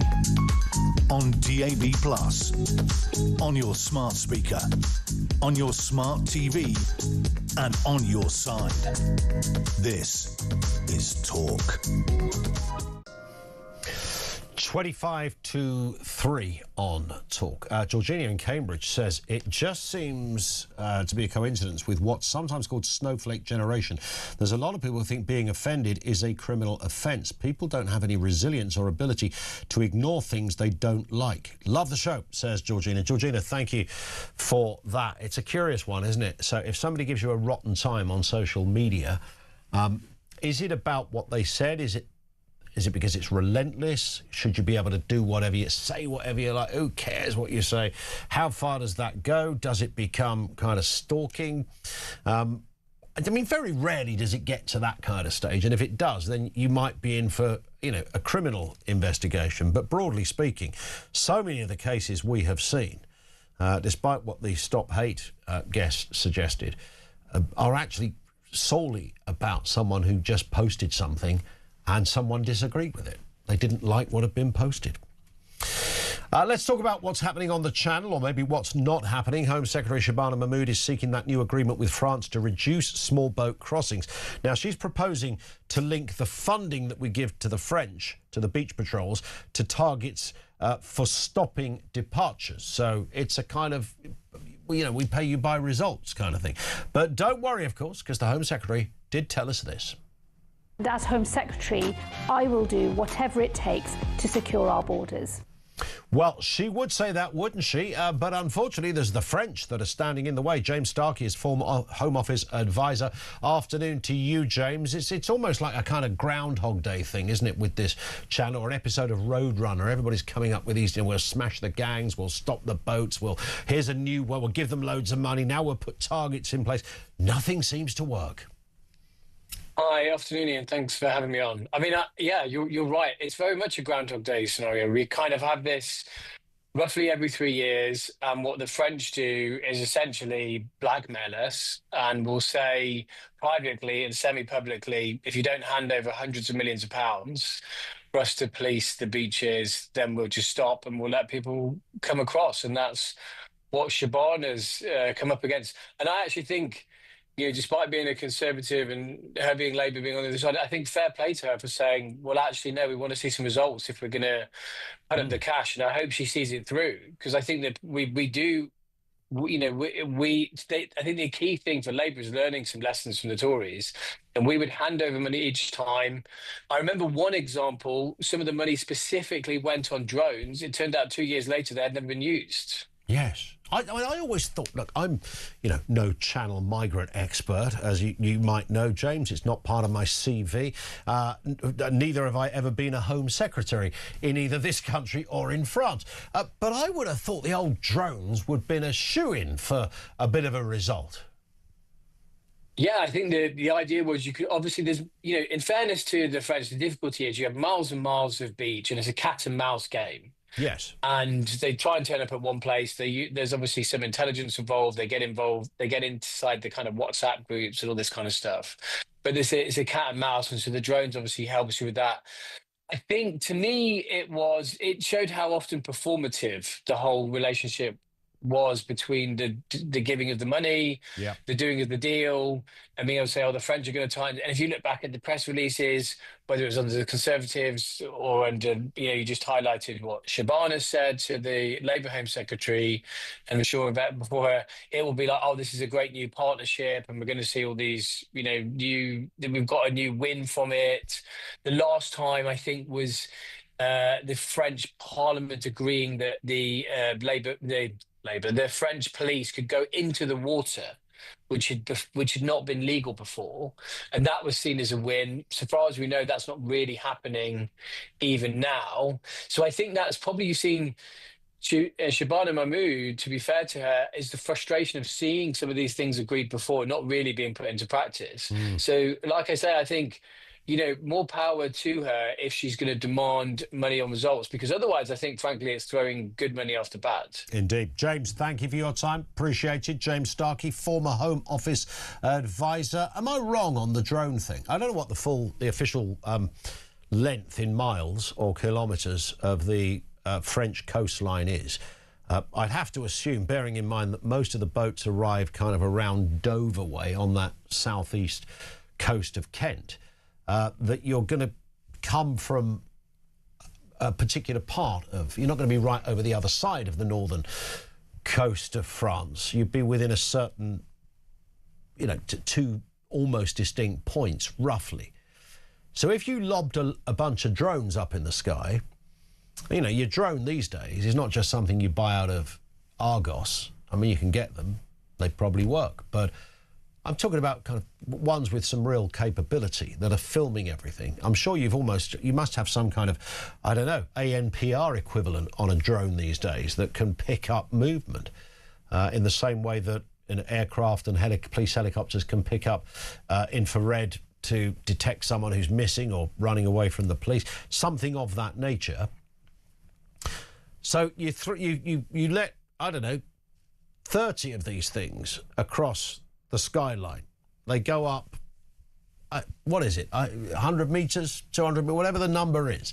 So up they go across 10 miles of northern French coastline, and they float around all day long. And there's a department, and by the way, we're giving several hundreds of millions of pounds to the French. Stick it all in the drone technology. Would that, just tell me which bit I'm missing here, would that not solve the problem? Would that not at least begin to solve the problem? Because you think, well, hang on, I'm being watched by... I'm not getting in the boat. They're watching me on the drone. We're going to get scuppered here. So you have someone back down at French Police HQ who's watching all the footage from the drones. They can go, right, OK, that's what we look at all day. There's plenty of people watch CCTV all day. You do it in shifts. The drones go up. They run out of power. They come down. You send another lot up there. Why is that not standard practice?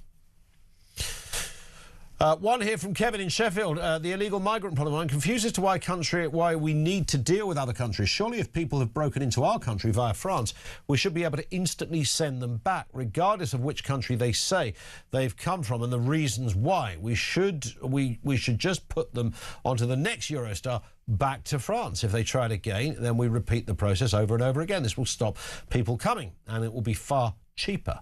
It's quite simple, really. Yeah. Well, throw in the drones. It might not even get to that stage. Derek is in Manchester on the French deal. What are you thinking, Derek? Afternoon to you. Well, yeah, I was just listening to your last chap saying that the French will sort of abandon it now and just allow them, you know, the blackmailing us to allow them all to come across.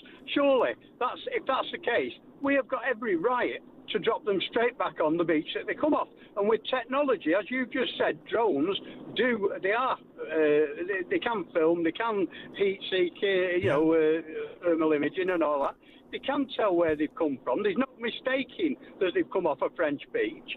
So, you know, I mean, we've got landing craft from the Falklands sat in dry dock here, there and everywhere. You know, stick a gun.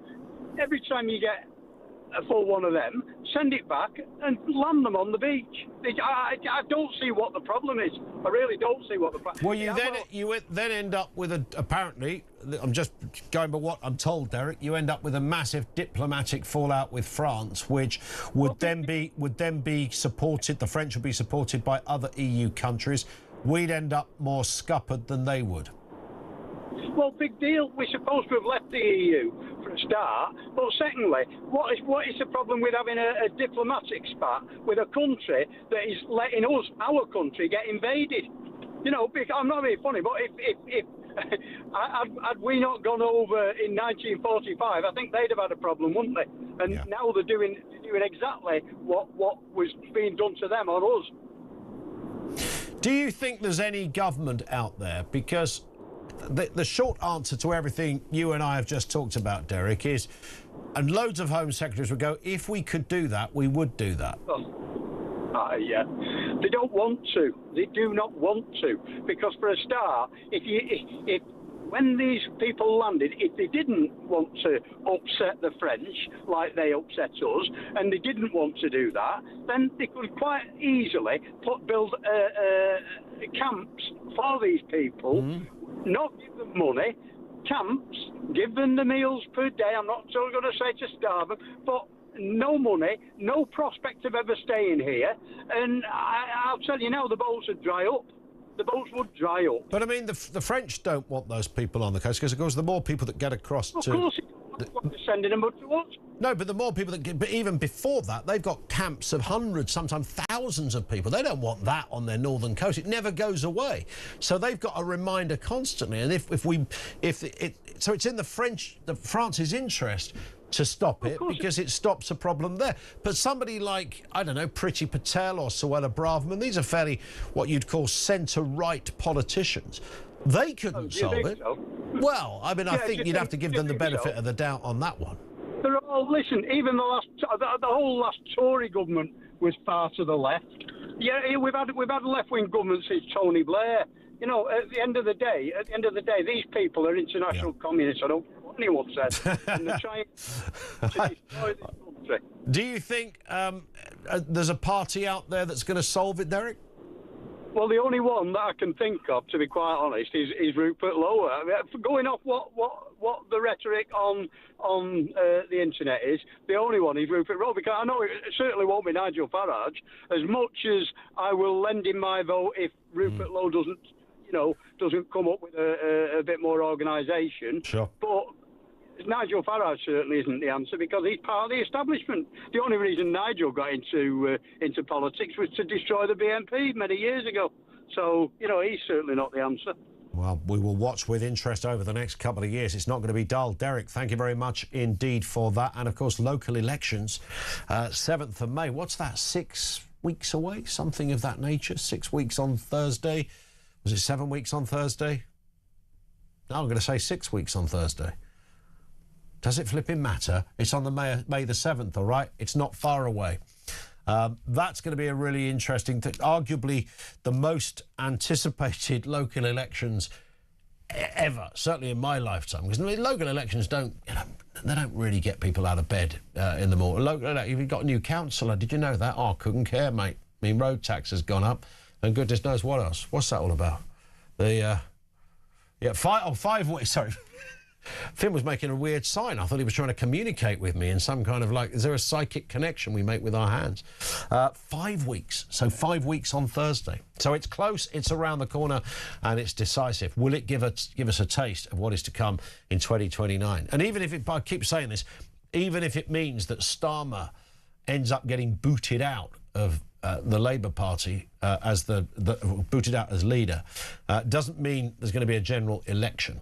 So be careful what you wish for, because Angela Rayner and Andy Burnham might show up as the new leadership contenders. They can sort of make that happen. They've got to do a bit of jiggery-pokery around Burnham getting a seat, but you take the point.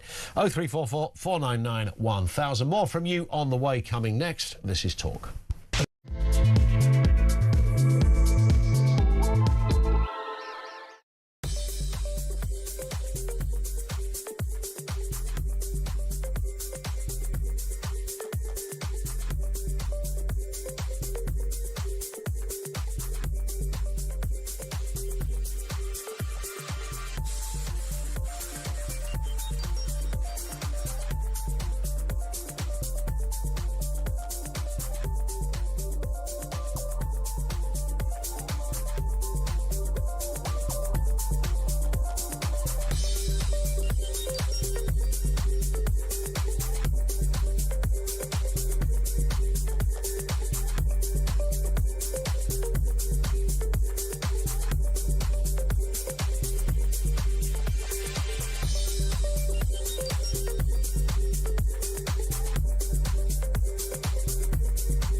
current affairs, international news, letting criminals off while sending... Oi! Oi! You shut up! I'm trying to record something. Stand by for 3 powerhouse hours of breaking news, challenging views. I don't give a flying damn about international law. I think people will viscerally reject this.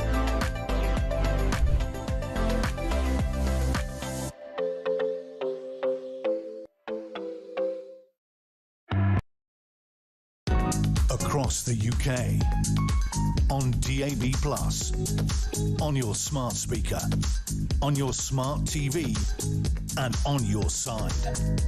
This is Talk. It is Talk. 0344 499 1000. Ben says the PMs have had a 5%, I think MPs that should be, a 5% pay rise, and most of them are useless at their job. So why shouldn't the doctors strike, as they are actually doing something more useful? I think that, put like that, it does sound fairly seductive point. The reality is the doctors have already had several pay rises, and that seems to be the sticking point, which is why Wes Streeting and now Starmer are going, hang on, look, yeah. You know, people argue. I think one of the arguments I heard somebody saying, well, you know, inflation's gone up because of Iran. Maybe because I've worked self-employed all of my life. I've never considered that I'm entitled to a pay rise because something happened. I've never linked it to inflation. I've never thought, right, inflation's gone up, therefore I am... Great if you get it, and if you can, you know, in my world, like anyone listening to this who's a trucker, a cab driver, a painter, decorator, plumber who works self-employed, you know, if you can trouser an extra few quid out of something, fantastic. But you don't sort of open up the newspaper and go, oh, inflation's gone up, I better call my clients and say, Mrs. Miggins, I was about to paint your house for X amount, and it's gone up since this morning because inflation said. Nobody does that, unless you're a doctor, of course. This is Mark in Glasgow. On the French deal, Mark, what have you got for us? Hello. Hi, Ian. Well, I think it was Isabel Oakeshott doing a programme from Libya and talking to the Libyan police about the migration, the number of people coming from North Africa and Arab countries. And the police there said, you are pulling them. You have got all these hotels, you're giving them food, you're giving them phones, you're giving them cash. You're giving them as much cash as they could earn in a whole year. And I think the French, various sources in France have said as much, and elsewhere in Europe. So essentially it's down to us. It's down to our rather limp-wristed government to get some, grow some, as they say, and do something about it. But to do nothing about it risks, well, I just get the impression we're looking for a national catastrophe, and on the back of that, it's going to be timed to suit when we should be getting an election. Nothing that Labour does is accidental or due to incompetence. It's all planned. Yeah, well, there is that, certainly that sense. Do you feel there is a party out there that is going to solve this? Currently, there is only one that they say they will, and frankly, all the others have had a go. Some of them are whooping with glee that we've got more migration and immigration and so on. And I'll mention Zach, a.k.a. David, as a complete, frankly, nothing lower or less than a charlatan, I believe, because he has changed his name, he's a complete traitor to his religion, his faith, and his sexuality in terms of who he's supporting. Is quite bizarre. But I think and hope that Nigel Farage, having proven what he did with the EU, exposing them for again, frankly, a talking shop that the European Parliament truthfully is, with no powers, and having he wasn't involved in Brexit as far as I know, despite people saying he was. I believe Farage came in later in the day. That was down to Boris and a few others. But it's got the only one with any guts is going to be Reform, and I just pray that Rupert Lowe and one or two others. You mean Restore? Well, no, Reform. Oh, Reform, as in that they've got the ability to mobilise. They've got enough people. They've got enough. They're a professional party. You can't have a one-man band trying to sort this out. It's a fantasy. It's a nonsense. Yeah. Rupert Lowe, great guy, absolutely speaks common sense. Yeah. But Rupert, hear my plea. do not split the vote. It will be an unmitigated disaster. Labour will come in and finish doing what they're doing, which is turning us into republics. Royal family gone, rights all gone. I mean, we're only hearing the BBC this morning and yesterday they're going to stop covering royal coverage of events. Well, apparently they got one bloke working there when it used to be a whole department. That's a nonsense. You know, so in truth, they are turning us into a republic. And God help me, but if Tony Blair wanted to be the president of Europe, maybe he's aiming using Starmer and his hapless crew of Fabian Society members to become the first president of the United Kingdom. I don't know, but it's not good. It really is shambolic at the moment. It certainly is. Mark, great call. Love it. Thank you to Mark in Glasgow. Before we talk to Ian, we've got the voice of doom. It's a brand new voice. The last one lasted about 2 weeks, something like that. So this is a new one. Very simply, it's a mystery voice thing. You've just got to identify who it is. Remember, you're always looking for a politician, left-wing or right-wing, dead or alive, young, old, whatever. Simple question, who is this? We didn't do that.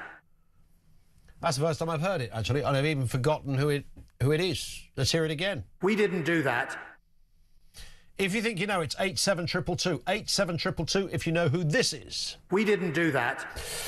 We've got a lot to talk about here. We're going to chat... That's a number, 87222. We're going to chat to Ian in just a second. Let's get a voice note on free speech. This comes from Hev. Yeah, as far as, you know, this verbal upsetting people, or is it a crime, what you've said? Well, I was like, I'm assuming we can all go around singing death, death to the IDF, and that's okay. Well, that is a certain point of contention that we raised a second ago. What happened to Bob Villan and the investigation? It's gone on a long time to establish something that did actually happen. Ian is over here in London. Ian, what have you got for us? Hello. Hi, Ian. Yes, me again. Basically, it's, as you just said, with the business with Bob Villan. You've got ex-MPs, you've got current MPs that stand on fire trucks, go out on all these marches. They can scream abuse with blood libels about Jews and Israelis and everything else. Nothing is done, whether it's in the public or Twitter or anything else, and it's just given them free range. But if somebody from possibly the right or somebody with a brain says anything, the next thing is, quite simply, bang them up or arrest them or anything else.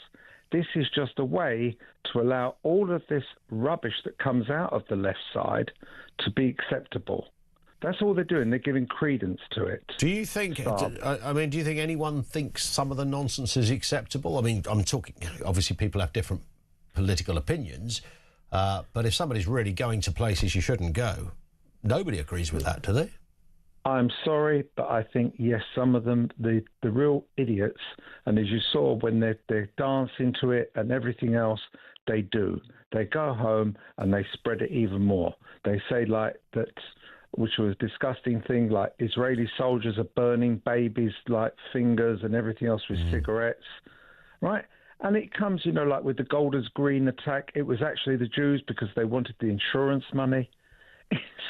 But all of this comes out all the time, but nothing gets done about it. Yeah. And all they're doing... Sorry. No, go on, carry on.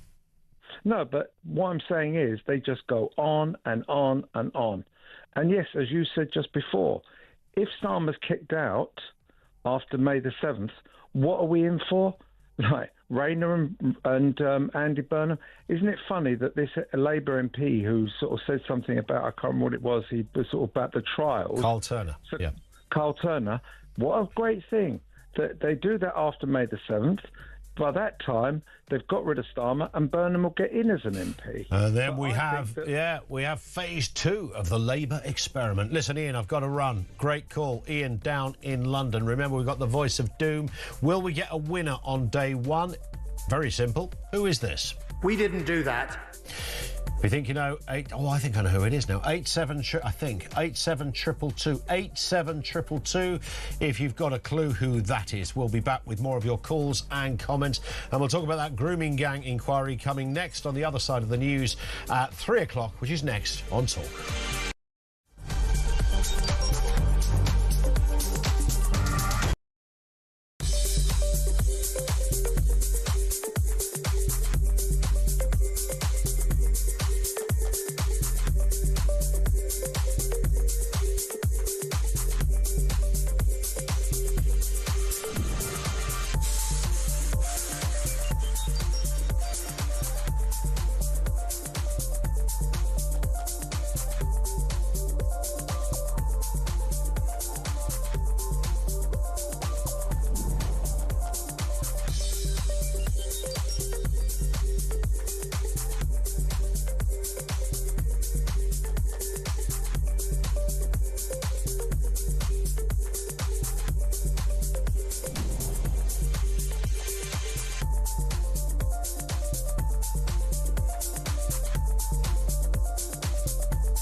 across the UK. On DAB+, on your smart speaker, on your smart TV, and on your side. This is Talk.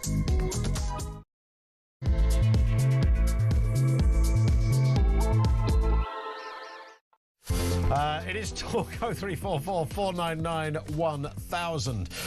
We are, of course, talking about free speech, hate crimes, hate crime incidents, which are not crimes by definition. But they're apparently going to no longer be investigated by the police, it's been announced. So they're due to be scrapped. It's a win for free speech. The move is meant to allow officers to concentrate on serious offences. But, of course, it does still leave a bit of a caveat in there that if you've upset somebody too much, they might go and have a word in your shell. Like, where do you draw that line with free speech? And do we have to grow up and accept that social media is no longer the Wild West where you can just lark around? It's a serious global platform that is published, and has the responsibilities of any other publisher, newspaper, radio or television. I don't think that penetrates out there to everybody. Also this afternoon, the National Inquiry into grooming gangs in England and Wales has started its 3-year investigation. It will focus on areas with evidence of past failings. Not every area, though, where gangs apparently operated. The investigation area will be announced later in the next few weeks and months. We'll bring you some details on that in just a few moments. And as you've been hearing, French officials are resisting the Home Secretary's demands for targets to reduce migrant crossings as part of a new boat-stopping deal. It appears to be going nowhere. The French are digging their heels in, having none of it. Rien, they say. However, the Home Secretary is still hopeful she can carve out some kind of agreement. Everything you need to know, all the breaking news right here on Talk 0344 499 1000. That is where you will find us. So let's go back to it. The grooming gang story, which of course has never really left the news agenda for a number of years now, and rightly so. This is the 3-year national inquiry led by Baroness Longfield. It's begun. Launched 9 months after its announcement, the investigation will examine the extent of group-based sexual exploitation of children across England and Wales. Let's listen to the Minister for Women and Girls, Jess Phillips. The Government remains resolute in delivering Baroness Casey's recommendations following her national audit into group-based child sexual exploitation and abuse. These crimes committed by grooming gangs are among the most horrific imaginable, and her report exposed over a decade of institutional inaction, and we are determined to ensure such failures are never repeated. Not everybody's heart was in this, though, on the green benches in Parliament. Let's speak with David Greenwood, child abuse solicitor. Afternoon to you, David. Good afternoon. Nice to have you with us. I mentioned there that there was some resistance to this inquiry to begin with, and I think the voice that we just heard, Jess Phillips, was not always on board with this. Yes, in the early days, you'll remember that Elon Musk jumped on board in January 2025 and was tweeting about this, and Jess Phillips' resistance to this type of inquiry taking place. And it took a fair while to persuade the government to announce this. You remember that Keir Starmer announced it when he'd come off a plane in Canada that back in June last year. And since then, the time has been spent by the Home Office putting together a panel of women who have been affected by this, who have been harmed by these gangs, and have also tried to find a suitable chair to do this. But a few chairs were rejected by the women that I've been speaking to and who were on the panel. And now we have Baroness Longfield and a couple of other panel members, and some background advice from Louise Casey into this inquiry. So we're here finally. It's going to start fairly soon. It's not been an easy ride. It's been fairly bumpy, but I think the mood among the women that I speak to is that at least it's happening. Let's get on with it, and if it's not right, we'll try and make sure that it is right as we go along. Indeed. Just if you could, David, just explain what the brief is here, because of course we've had, as you rightly alluded to, the Casey report, of course, which highlighted quite a lot of what's to come. Prior to that, of course, very extensive inquiry of abuse. Baroness J oversaw that, and very hard to instinctively pick out specific headlines. But would I be right in saying it felt that those reports and inquiries missed quite a big chunk of what needs to be looked into? Is that fair to start with? And secondly, what is this one going to look into that previous ones didn't? Yes, it feels to me, I mean, I'm a person that lives and breathes all this and works in it 24 hours a day, I suppose. So I know the ups and downs of what's happened over the last 15 years or so, with media focus and political focus on this. But this has all started really with the Rochdale and Rotherham scandals back in 2011, 2012. Professor Alexis J did a report which detailed what was happening in Rotherham at that time, and found that that the police and the council were not doing enough, were ignoring it, were not setting up systems to prevent this type of thing. And there was some allegation that Labour councillors were reliant on the Muslim vote in their districts. And so that was a reason, or part of the reason, for not really tackling these offences for 20 years or so, from the 90s right up until 2012. So then came along the independent inquiry into child sexual abuse, which was actually chaired by Professor Alexis J and a series of panel members. That examined a lot of types of child sexual abuse in churches, in residential schools, and that type of thing. And it didn't really dig deep into this type of street grooming, the grooming gangs model, which is pursued by particular types of men in some areas of our country. So it was felt that that part of the inquiry wasn't deep enough, and a lot of actors thought, we've got an immigration crisis going on. There's some suggestion that some offending against young women or girls has come from immigrants. We really need to tackle this. We know that it's a phenomenon, and no one's really looked into it. I say all this having read many articles and seen many news items covering exploitation, and having participated in and supported many prosecutions from 2014 onwards. So it's not as if this phenomenon has been invisible. I think the public are aware of it, but for some reason it's not really captured the imagination as other scandals such as the post office or the infected blood scandal has. There is a huge number of women who have been affected by this and really need to get some kind of redress. I was going to come back to sort of the numbers of what because we do hear differing numbers, and obviously one tends to try not to take a steer from social media, but the numbers of course differ wildly in terms of how many young girls this might have affected. I just wanted to ask to start with, before I do, David, am I right in saying that what sort of marks this out, because there was some resistance to it, many people sort of talking about, well, this is a kind of wildly racist accusation, and child abuse goes on in lots of different areas, Catholic Church and goodness knows where else, children's homes, etc.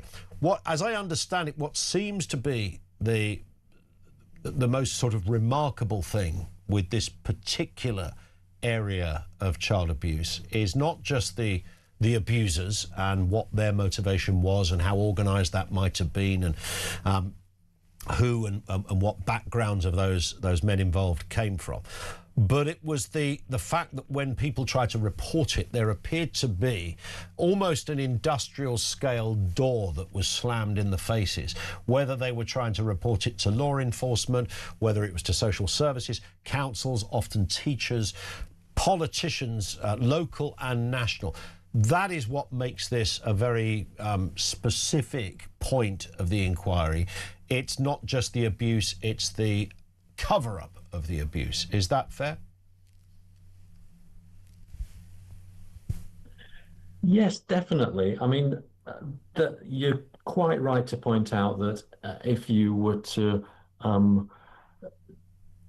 try to describe this offence as being offending by groups of individuals against young girls or boys, then the churches would be included in that definition. Youth groups would be included in that definition. Scouts, possibly teachers, if they're acting not singularly but in pairs or in groups. Yeah. But what seems to mark this out to some degree is that these offenders are so very mobile, and this is happening on the streets. So it's difficult to detect. They don't use their real names. They're not attached to any kind of organization or institution. They're doing it on their own, sort of thing, but in a kind of organized way. So that's certainly been a difficulty for law enforcement agencies, and certainly when I was investigating Rotherham, which I still am, the police, I found,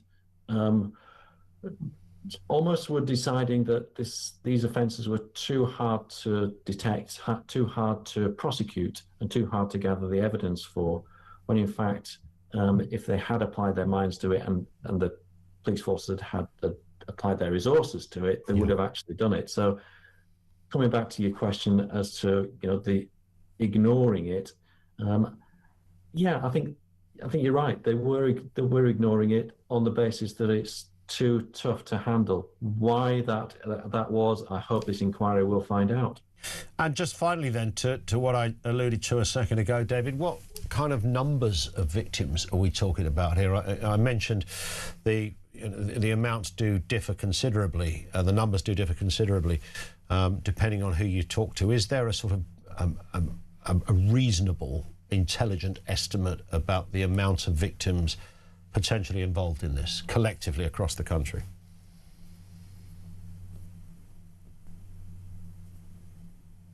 Well, it depends on the timescale that you're looking at, I suppose. I would say that if Rotherham had 1,400 cases between 97 and 2012, and that's perhaps not typical of towns in the country, but you can imagine that there are many thousands of women that have been affected by this. It's said that 6% of offending against, children is down to this type of offending, and we know that there's been research to show that almost 500,000 children are offended against sexually each year. I think the numbers are quite large, but certainly into the tens of thousands each year. How successfully police forces and councils are eradicating this and getting it off the streets, we'll find out in the inquiry, I think. Indeed. David, thank you. I'm sure we will speak again.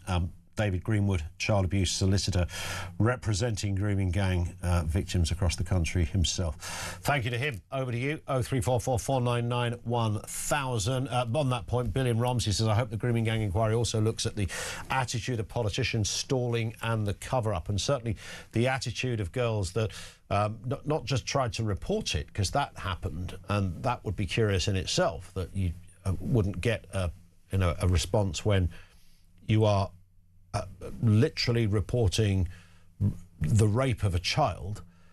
You might think that well, in the same way that you would be responded to if you posted something online that caused somebody anxiety. You might at least think that saying, I've been raped by 10 men, might just enamour the good and the great to come rushing to your aid and make sure that this is exposed. So there's that aspect. But even that, to one side for a moment, there was the other aspect of when girls were even caught with older men and nothing happened. That was not pursued. Literally caught with them or leaving a house that they've been in. So we have a whole array of huge, really tricky question marks on this. It's quite easy to ask the question. The answers that come from this inquiry will be completely telling. This could cause could rock a huge boat in so many facets of our establishments. We will follow this, of course, as it progresses, but this is a 3-year inquiry. It's got £60-odd million to spend. It can compel people to be witnesses, so it's got real teeth, but let's see where it goes. 0344 499 1000. We're going to be back with your calls. Whole range of subjects up and running here. This is Talk.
Current affairs, international news, letting criminals off while sending...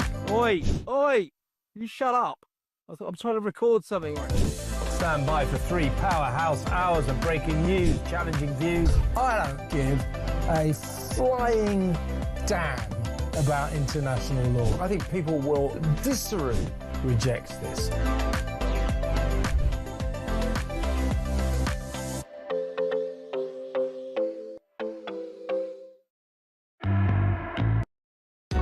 Across the UK, on DAB+, on your smart speaker, on your smart TV, and on your side.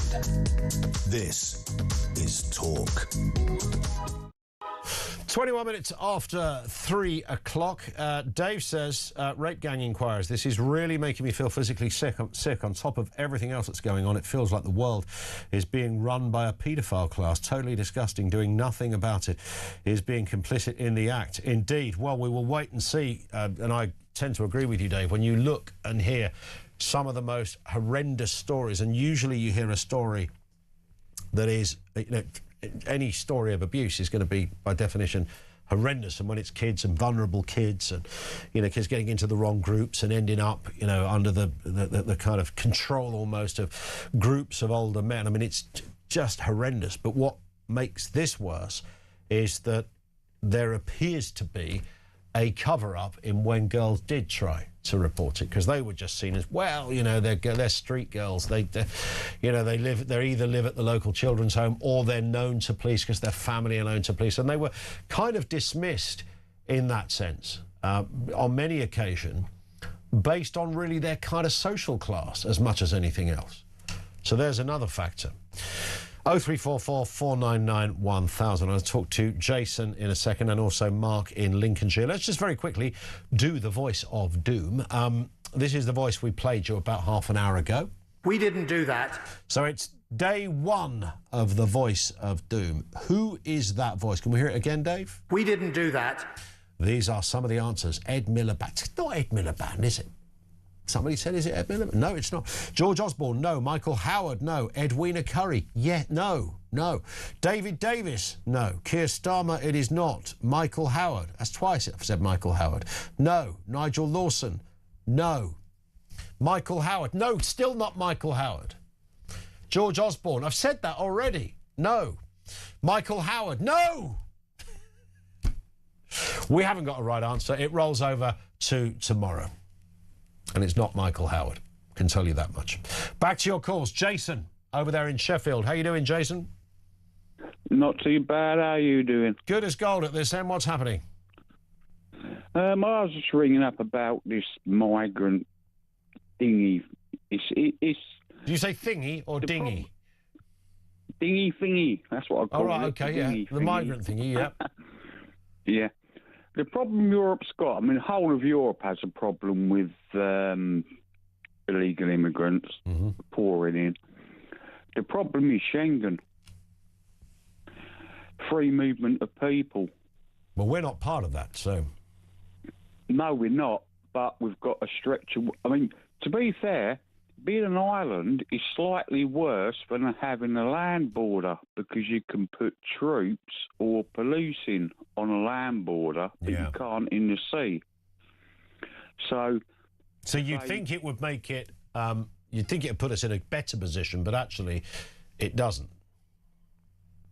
Well, it would do, because if you have to show your papers for every border in every country as you're coming across Europe, and we had the European database for people's identities, they scan their identities in various countries they pass through for every border, and when they get to Britain, they can go onto the database and see exactly where these people are from and who they are before they throw all their papers in the sea. But if you if you are genuine and you're escaping, you know, a war zone, then you might not have any papers, right? I mean, you wouldn't probably have time to nip into the dining room, pick up your passport when your family are being machine gunned to death over there in Syria. That kind of thing.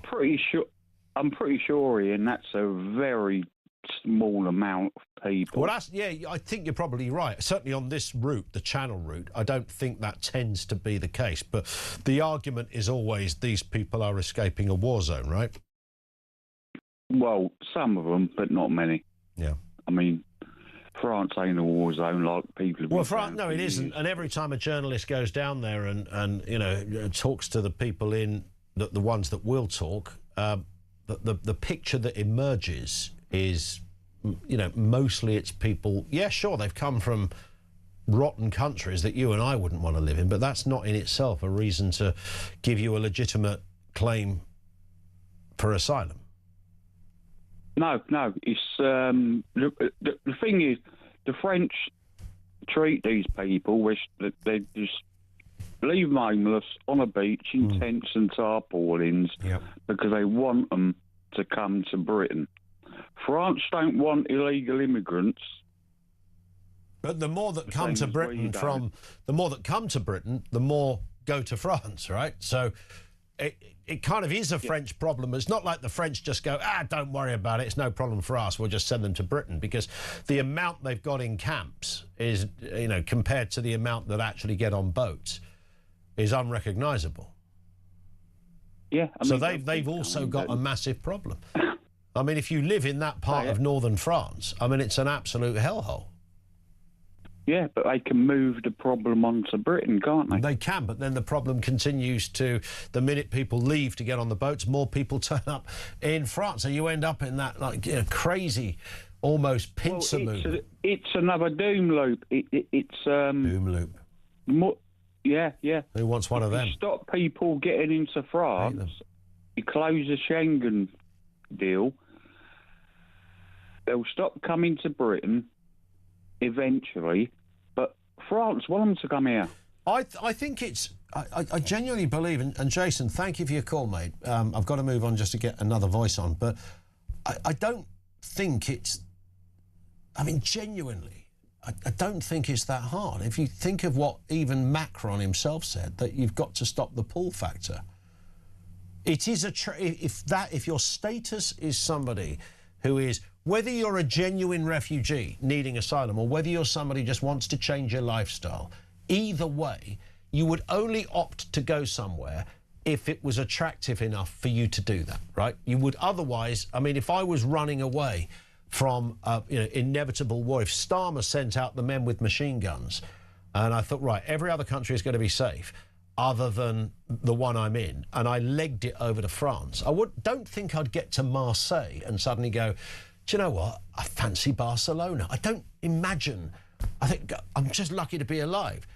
So there's got to be a reason why you would go through those countries to get to this one. Now, I know language is one of the reasons, because English is a far more common language than all of the other EU languages. So there is a bit of that. But it has to be that you know you will be looked after and you will get accommodation and you will get 3 meals a day and you will get the right to, medical treatment and all the rest of it. People want to throw in urban myths about phones and iPads and all the rest of it. That's not the point. Just what I've mentioned is enough for you to go, that's definitely better than the back end of Eritrea, where I've just come from. Mark is in Lincolnshire. On free speech, Mark, what have you got for us? Good afternoon. Good afternoon, Ian. Michael Howard, by the way. Yeah. I just took a sip of water as you said that, nearly spat it out. Sorry, mate. I was just before, if you let me, just before I jump onto free speech, just wanted to make a point from one of your callers earlier that mentioned about Rupert Lowe and One Man Band and Restore Britain and what have you.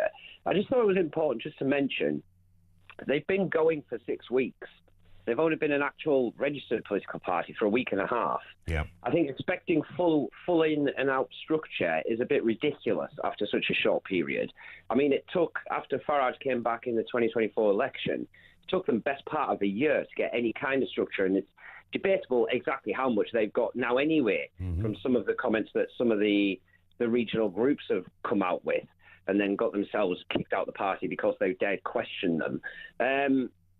So I think that's a bit of a ridiculous statement to make at this point, especially 3 years out to an election. Restore Britain are not going to be standing in council seats during that 3 years. They will work with some local parties, I believe, with a pure focus on the next general election in 2029, which is the right way to do it when you've only got 3 years to do this. As for splitting the vote quickly, I think you might find by the point we get to the election, it'll be Reform voters splitting the vote, not the other way around. That's my opinion on that. Why will it be Reform voters splitting the vote? Because I'm just looking at the growth of Restore Britain, the buzz, if you like, around it. It seems different than it was with Reform. With Reform, I often, even from the early days when Farage joined, people like myself even, I was still very much pro-reform at that point. But I was dubious, if you know what I mean. There was stuff that Farage would come out with and some of the other guys within Reform would come out with, and I was like, oh, God, and it's kind of like, well, it's the least worst option at the end of the day. Yeah. But at the end of the day, it's never been lost on me that the guy's a Blairite. At the end of the day, I mean, he's essentially he could melt into the Tory party quite easily. Let's put it like that. Farage is a Blairite.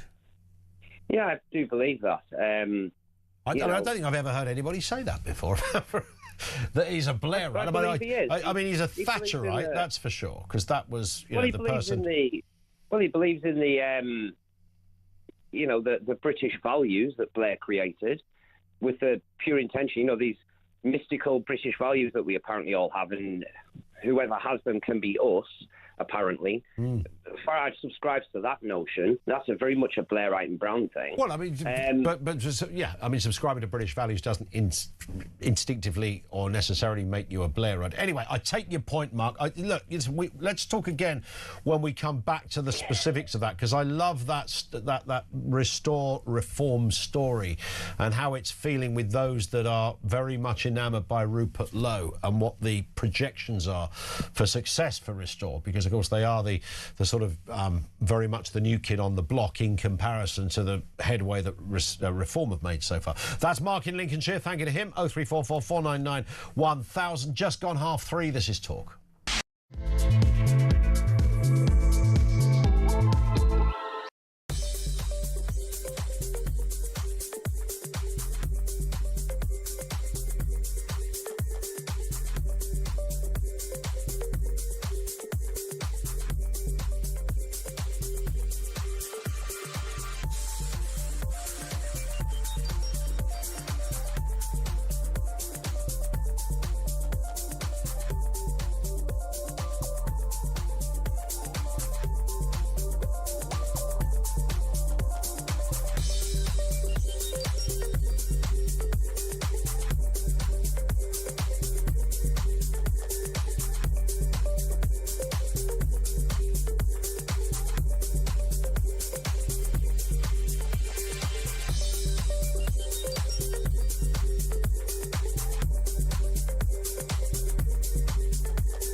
Across the UK, on DAB+, on your smart speaker, on your smart TV, and on your side.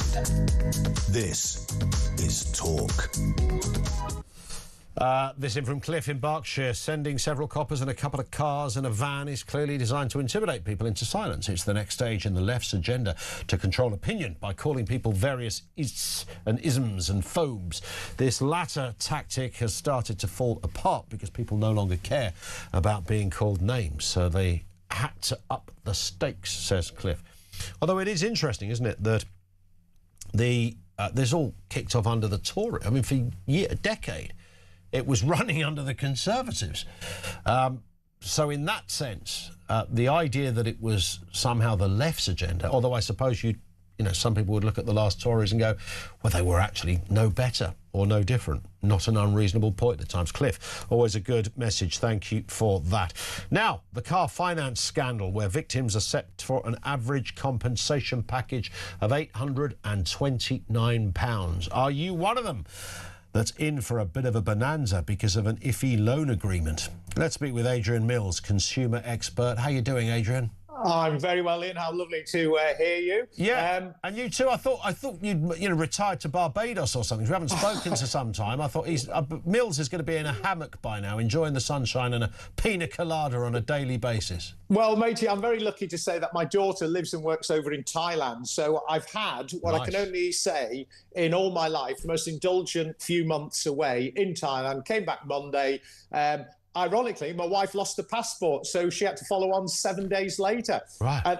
And this is not what we're going to talk about. No, go for it. The cost of the flights to come back are ridiculous because of what's going on. There's no flights to Dubai, Bahrain, Doha. Yeah. So everyone's been given compensation because the plane has sort of cancelled the flights, which is when you do get compensation. True. And so now everyone's flying direct. So my wife had to wait a week and pay through the nose to get back. Yeah. So she could have just made her way to Calais, of course, and wouldn't have needed a passport. Yeah, but then I would have had to have visited her in a hostel somewhere, wouldn't I? That's very true, yeah. But, 3 meals a day, who knows? Anyway, as you rightly say, we're not here to talk about that. This is interesting, isn't it? Because it's another one of those, you know, missold things. From what I can gather, Adrian, is this really about what those that were selling cars didn't declare to the consumer? Is that the real breach here? Correct. And it's actually quite extensive because it goes from the year 2007 to 2024. Wow. So we're covering an awful lot of people. In fact, the figure is just over 12 million inappropriate sales took place. And now that, in terms of a cost to these finance companies, is £91 billion in compensation. Wow. Now, you know that there's going to be an awful lot of legalese over the next few months where people are going, no, we're going to take this to court, we're going to appeal. However, what it means to you and I, for example, my daughter bought a car. Oi! Oh my God! Look at that! Look at it. I haven't collapsed, by the way, but yeah. It's all right. Are you all right there, Adrian? Yeah. Do we need to send in the medics? The air ambulance is arriving now. That's either the air ambulance or my wife. That'll be an out. That'll get 250 quid an outtake program, won't it? Absolutely right. So anyway, as I was saying, sorry about that. It's all right. Literally, it's a case of all these people that have bought a car, say, for example, like my daughter, who did it via a garage, or they bought it from somebody where they've signed a finance agreement. Well, what they didn't disclose is that there was a hidden commission being paid. They were under no obligation, although they say, the customer beware, you should have known. No, absolutely not. It was a hidden payment. It was called a discretionary commission agreement. A discretion for who? Obviously the seller. So basically, all you have to do is to find out if you had one of these agreements. One, you'll either still have the paperwork. Two, you can contact the garage you bought your car from. Or just look at your bank statement and see that actually, there was a payment went out every month over the last 3 years, 5 years, 10 years, depending on how long you had that car. Find out the name of the company, write a letter. What I beg you not to do is use a law firm or a claims firm, because you will be inundated in the next month with adverts saying, come to us, we'll sort it out for you. Just give us your registration. You can do this yourself. It's not complicated. And remember, if they do it for you, they can take anything up to 50%. And as you so rightly say, £829 is seen as what would probably be the average payout. What I don't get here, Adrian, I might be standing on the wrong side of the bridge on this one, but I haven't bought a car on finance for, I can't honestly, donkey's years.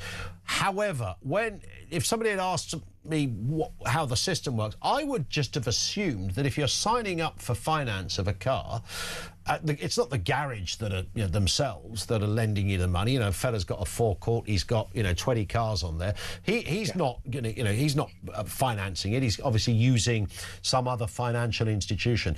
I would have just assumed that he takes a commission from that, because that sounds fair and reasonable. Yeah, but they have to disclose that, don't they? Yeah. That's where the problem lies. And of course, these companies know that there's money to be made, so they will give incentives to the garage. And I know damn well about this because my wife also bought a car a couple of years ago. And the guy said, look, if you're putting down so much money, we're not going to part exchange your old vehicle because I know you're selling it privately. But why don't you think of having £5,000 or £10,000 or £15,000 in a finance agreement? Then you can pay that off each month. Yes, there's a bit of a balloon payment right at the end, but it's a good way of breaking down. And I actually made the comment that I said, can you tell me how much commission you're paying? And he looked at me in absolute cold eyes and went, yes, well, there is obviously a commission. I said, exactly. And I said, and I know that there are two levels of commission. I would like to go for the cheapest one because I don't want to pay an intermediary for something that you're not actually disclosing. And there's another point here as well, is that there's talk of compensation on top of that money of 1% to 3%. That's what the finance companies would like. The average commission, if you go back to when they had PPI, is 8%. Right. So it may be 829, including the 8%, maybe 829 plus 8%. So this is going to take, one would assume, a fairly extensive amount of time to administer all of these claims, because many of these claims will be centred on very specific finance companies, one assumes. Yeah, if you've already complained because you've been wise enough and you've heard these rumblings for the last year or so and you've sent a letter in, which I've already done on behalf of my daughter, then you will be the first people to be paid out. it is never too late for you to complain. So start looking up your deals now, because this scheme will run and pay out until the end of 2027. So you've got a good 18 months to dig out that paperwork. But the longer you leave it, I always say the less chance you are of getting the just rewards that you deserve. So, early bird and all of that. Indeed. Adrian, always great to see you, looking perma-tanned and beautiful as ever. And I'll try and say standing up next time. Yeah, if you wouldn't mind, that'd be it's always an added bonus. Adrian Mills, the consumer expert, with us on the programme. Thank you to him. Are you one of those people that's in for a bit of a bonanza? I would just, like I said to Adrian, I just assumed that you've got to be on it's not even a backhander. That makes it sound like it's illegal, isn't it? What was illegal or unlawful or unethical was for that not to be declared. So when the fella at Pete's Autos, hi to anybody who's called Pete's Autos, I'm sure it's all legit, but the fella at Pete's Autos should have said, look, here's a finance deal, and by the way, if you sign this finance deal, I cop $1,000 myself for doing it, or whatever the figure might have been. It was not fessing up on that arrangement that appears to have been the problem. So you could be in for 829 quid plus if you happen to be one of those who was, I don't want to say victim, it's not victim, is it? We know what victims are. But one of those who was caught in that particular arrangement. This from Angie rather, says, the more Carl Turner spoke about Labour, I've often wondered why he was even in the party. Maybe he'll be the next reform defection. But, I was thinking exactly that. Because I was trying to think, I heard Carl Turner about 6 months ago on something, and I thought, oh, this guy's really good, we must get him on. And then I forgot his name, and I couldn't for the life of me remember where I'd heard him. And then he started to pop up quite recently. He was on Breakfast with Jezza this morning, even. I thought, this guy's really sane, and he's not, he's clearly not a friend of Starmer's. He's not a fan of his own party, it seems. Is he going to be the one that crosses the floor? Will he become I don't know. But yeah, Angie, you're right. I had precisely that thought. Let's go to your call. Stuart in Cornwall. Back to that grooming gang inquiry. Stuart, what are you thinking? Good afternoon. Yeah, hi there, Ian. Hi. It's over a year. I believe Keir Starmer was dragged kicking and screaming due to the Casey report that was put in motion. He was forced to basically come and order the inquiry. Mm-hmm. I remember at the time that Nigel Farage said he would do an inquiry if it didn't happen. Well, he never did. I do believe that Rupert Lowe did a motion calling for action, and at the time the Conservatives backed him, a few Labour, but no Lib Dems, no SNP, and no reform. And Rupert Lowe did, of course, have his own sort of inquiry. He did, with Sammy Woodhouse. Indeed. She was on with Julia a little earlier. And, of course, the status of that inquiry was very different to this one, but his intentions were good, and some of the information that came out of it was deeply disturbing. Sammy was absolutely amazing. I mean, wasn't she? Is Yeah. Absolutely an amazing lady. Well, I hope this inquiry gets into those same areas, as uncomfortable as they are. The point here is that Farage said he'd do an inquiry. He didn't. Rupert said he'd do one, and he did it. Mm-hmm. I'm afraid I think we can only believe now that Rupert Lowe is probably the answer going forward. I believe he's the only right thinking person after Farage has taken on all these Labour councillors into his party. I mean, it's just become the uni party, hasn't it, really, the reform. So I don't think they can be trusted. Well, we'll know a bit more. I know that Restore aren't really standing in council elections, but we'll certainly get a bit of a steer come May the 7th, Stuart. 3 years' time, I think, if Rupert does get 650 candidates forward for MPs, I think he will take the whole lot. Well, not the whole lot, but obviously, I think he could have a majority. Well, it's a democracy. How people vote will be the decider, right? It is, Ian. Simple as that. Stuart, great call. Thank you for that, mate. Really nice to talk. Stuart in Cornwall, 0344 499 1000. It's going to be predicated on so many different factors now, isn't it? I mean, at the moment, the thing haunting Starmer not only is everything that's happened in the last couple of years under Keir Starmer. But, of course, we're now in this curious battle with oil, cost of living crisis, the list goes on. Naturally, they're going to be factors come May the 7th. 0344 499 1000. Now, on a lighter note, how about a chance to win a life-changing £20,000? Yes, 20,000 quid, completely tax-free, right here on Talk. That's 20,000, by the way, straight into your bank account. You can spend it, you can save it, you can splash it. It's entirely up to you. Have a listen to this to find out how you could be in with a chance to win. For your chance to win, text TALK to 83338. Texts cost £2.50 plus your standard network rate. Or call 0343 418 7260. Lines close 9th of April 2026, 4 p.m. That's when you'll need to answer your phone if it rings. 18 plus, UK residents only. This is a network promotion. Full T's and C's at talk.tv/win. So for your chance to win, text TALK to 83338 now.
Current affairs, international news, letting criminals off while sending...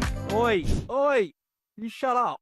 I'm trying to record something. Stand by for 3 powerhouse hours of breaking news, challenging views. I don't give a flying damn about international law. I think people will viscerally reject this.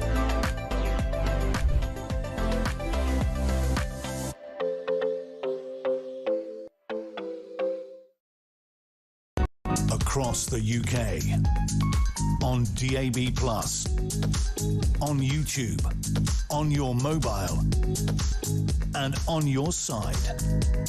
This is Talk. Kevin O'Sullivan's going to be here on the other side of the news at 4. Stand by for that. He'll nip in shortly to tell us more. Hev says there used to be a little rhyme about non-hate crimes. It was called Sticks and Stones May Break My Bones, but names will never hurt me. A few months in, the forces to toughen up in snowflakes might shock them into reality. Yeah, I don't know how it's going to... I've got a sense reading the detail of this that there may well still be people who get a visit from Plod as a result of something they might have said on social media. Of course, there is a difference between an actual crime, which can be committed on social media, whether it's incitement, whether it's, racial, violent, whatever it happens to be, crimes of stalking, all of that stuff is legit. But that's a crime, not a non-crime. And there's the distinction. Quite easy, really. Andrew's in Hertfordshire. What have you got, Andrew? Afternoon. Afternoon. That's interesting, that whole thing in relation to the social media. Yes. Your Ofcom manage you because you're a company, yet social media are media companies and they're considered publishers. The way round this is that everybody can only go on there if you've got a certified credit card. You know who they are. That ends the problem. That ends the problem. Yeah. Just ends it. Absolutely. And then you don't get children on there unless they've stolen their parents' card. That solves it. Anyway, the rape gangs. Let's get this in perspective. The victims are most important. It's never going to be perfect, whatever they do. The man that was in charge of CEOP, they didn't want him, and I've heard him speak. He's brilliant. Disinfectant, the best disinfectant is sunlight. So as this goes through the process, in the new world, with talk radio, with other media outlets, there's going to be a forensic view of what's gone on, and people will be able to see it for the first time ever.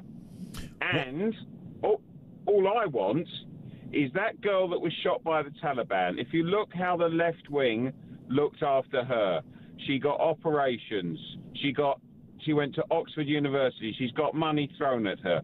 I want each one of these victims to have that same chance in life. Well, it would be nice that people... I mean, many of those victims are much older, of course, now, because some of these go back 30 years, these cases. Yeah, and you put that Maggie Oliver, she goes straight into the House of Lords. And you've got to get her and the people of her age, unfortunately, apologies, Maggie, they've got to give evidence, because the longer this goes on, the greater chance there is, tragically, of them passing away. And that would just be awful. Yeah. Well, I'd like to think, bearing in mind the amount of pressure that is on this grooming gang inquiry, and bearing in mind quite a lot of it is predicated on cover-ups, that it would be extraordinary if this wasn't as transparent as it could possibly be in all respects. There can be no room that's not looked into. There can be no stone that's not unturned on this one, right? Because the big sort of differing factor of this particular part of the horrendous child abuse stories and cases that we've seen is the cover-up. That's what distinguishes this from other forms of child abuse. 100%. But cut this person a break in charge of it. There's nothing. They can't go back. They've opened it. The bit that's cynical is it's opened and not reporting as we go to the local elections. So once again, the Labour Party, conspiracy theories running rife, has made sure that the Labour Party is spared the embarrassment of what they did, which was to abandon young women on the altar of what we would call multiculturalism. Well, yeah, political correctness, all of those kind of phrases that seem like something only your distant uncle might say, but happen to be true in this case. Andrew, great call. Thank you very much indeed for that. Dave in Reading says, talking about Carl Turner, the Labour MP who's just had the whip suspended. Dave says, Carl is a great guy who talks a lot of sense and knows how the public think and feel. Nigel Farage should be all over him. What a great asset he would be to reform. On this very note, Matthew is in Warrington. Matthew, what have you got for us? Hi. I heard it on the news before on Talk, and I think it was your first news break on your show. Yeah. I'm no Labour man. Everyone knows that I'm no Labour, but out of the 400 MPs, Carl's got to be one of the best up there. He's honest. If he was my MP up in Hull, I'd be happy to have him because he's a proper, genuine bloke. Yeah. I feel gutted and I feel like he's been betrayed by Labour because all he said is what everyone's thinking.